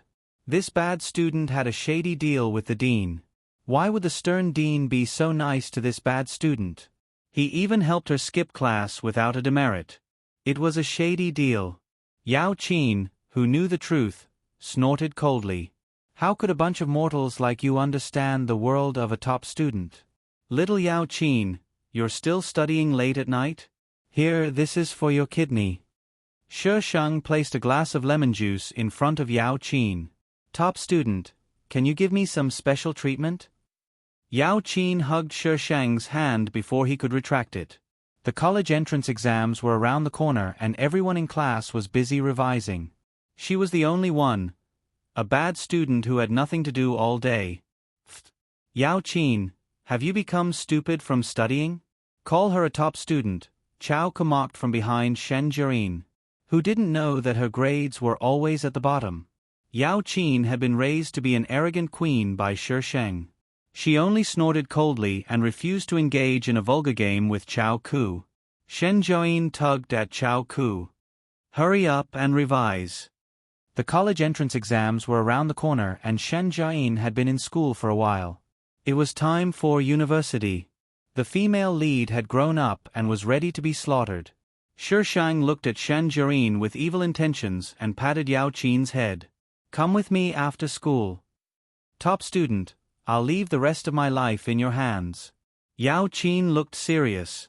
After school, Yao Qin brought her books and followed Shi Shang home. This was Yao Qin's first time at Shi Shang's house. She looked around curiously. It was neat and tidy, as if it was often cleaned. Yao Qin thought about her desk. She had to help clean it up every time. She was so diligent at home. What do you want to drink? There's milk.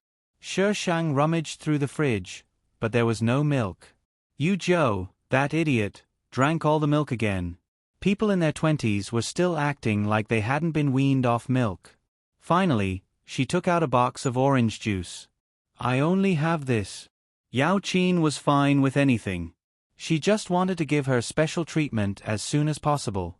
Otherwise, he would be dead meat in the college entrance examination. Hurry up, let's revise. Yao Qin realized that these questions, which she thought were difficult to understand, suddenly became simple after Shi Shang explained them to her. Yao Qin felt that the teachers in the school were simply retarded. This was the IQ that a teacher should have. If the teacher was like this, would her grades still be so bad? Yao Qin was biased in her subjects, and she was bad at mathematics, physics, and chemistry. Shi Shang could not bear to look at her. Gotcha! Shi Shang looked up just in time to see Gu Yan, whom he hadn't seen in a while, enter the room, followed by Yu Xingyun and Yu Zhou. Little Xia. Yao Qin is here too. Gu Yan was surprised. Yao Qin immediately became reserved. Uncle Gu, Uncle Yu. Perfect timing. It's little Xia's birthday today, so let's go out for dinner. Have you finished your homework? Uncle Gu nodded with a smile. It was her birthday. She had almost forgotten. Shi Shang blinked and said, We're done. Uncle Gu, when have you ever seen little sister little Xia do her homework? Yu Zhou interrupted. Yao Qin had eaten with Gu Yan a few times over the past few years, so she was quite familiar with them. However, this was her first time being so close to Yu Zhou. She couldn't help but tug at Shi Shang and wink at her. Shi Shang slapped her. Hurry up and do it, or I won't take you. Yao Qin's face fell. She leaned over the table and continued to do her homework. Yu Zhou returned to his room to change his clothes. Yao Qin glanced at him from the corner of her eye, her mouth forming an O shape. You two are living together? Yu Zhou had been living here for the past few years, and Gu Yan rarely came back. Shi Shang glared at her, while Yao Qin smiled wretchedly. Little Xia, Yao Qin, are you done? Gu Yan changed into a more casual outfit. Right away, Uncle Gu. Yao Qin couldn't be bothered to gossip. She buried her head and finished the last few steps before hastily closing the book. The group first went to a restaurant to eat, then to a karaoke room. Since Shi Shang was 18, Gu Yan no longer forbade her from drinking. Yao Qin's family was strict and rarely did she get so wild. She dragged Shi Shang along and drank quite a bit. By the time they left, Yao Qin was already unconscious from the alcohol. Yu Xingyun was also unconscious like Yao Qin. After asking Gu Yan to call Yao Qin's parents, Gu Yan sent Yu Xingyun home while Shi Shang and Yu Zhou took Yao Qin home. There were only 3 rooms in the house. Gu Yan, Yu Zhou, and Shi Shang had one, so Yao Qin could only sleep in her room. By the time Shi Shang cleaned Yao Qin up and tossed her onto the bed, he was covered in a layer of sweat. Shang Xia. Shi Shang looked at Yao Qin, who had suddenly sat up like a corpse, with a dumbfounded expression. Great aunt, why did you wake up from your sleep? She crawled over in a daze and hung onto Shi Shang's body, whispering into his ear, Let me ask you, did you do that with your childhood sweetheart? What? Get down first, it's so hot. Shi Shang pushed Yao Qin down. Hee hee. Yao Qin suddenly giggled foolishly and rolled into the room. It didn't take long for her breathing to stabilize. Shi Shang adjusted the air conditioner to a suitable temperature and stood by the window, looking out at the resplendent street scene in the distance. With a twitch of her fingers, strands of spiritual energy circled around them. After a long while, she turned and left the room. Yu Jiu sat in the living room with only a table lamp on. The gentle light enveloped him, making him feel somewhat lonely. The early summer nights weren't too hot. However, Shang felt his body heat up and become irritated. She didn't like this side of him. Shang knocked on the cabinet. Yu Jiu looked over. His eyes were a little dazed, probably from the alcohol. "Enter the room," Shang said. Yu Jiu didn't ask anything and obediently entered the room. Yu Jiu was probably a little dazed from the alcohol, for he had a dazed look on his face after entering the room.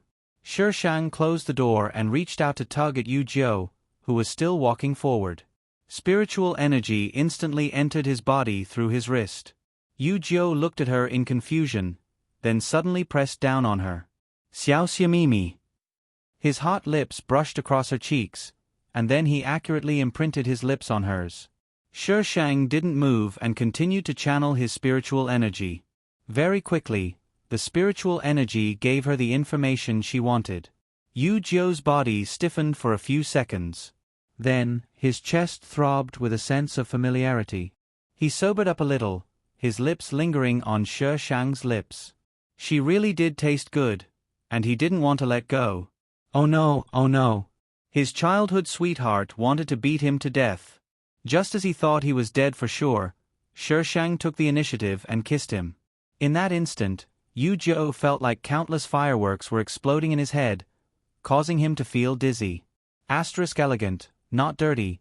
Please fill in the blanks yourself. You're tuning in to the Narrate and Escape YouTube channel. Don't forget to subscribe and join us on this journey to catch the most captivating stories.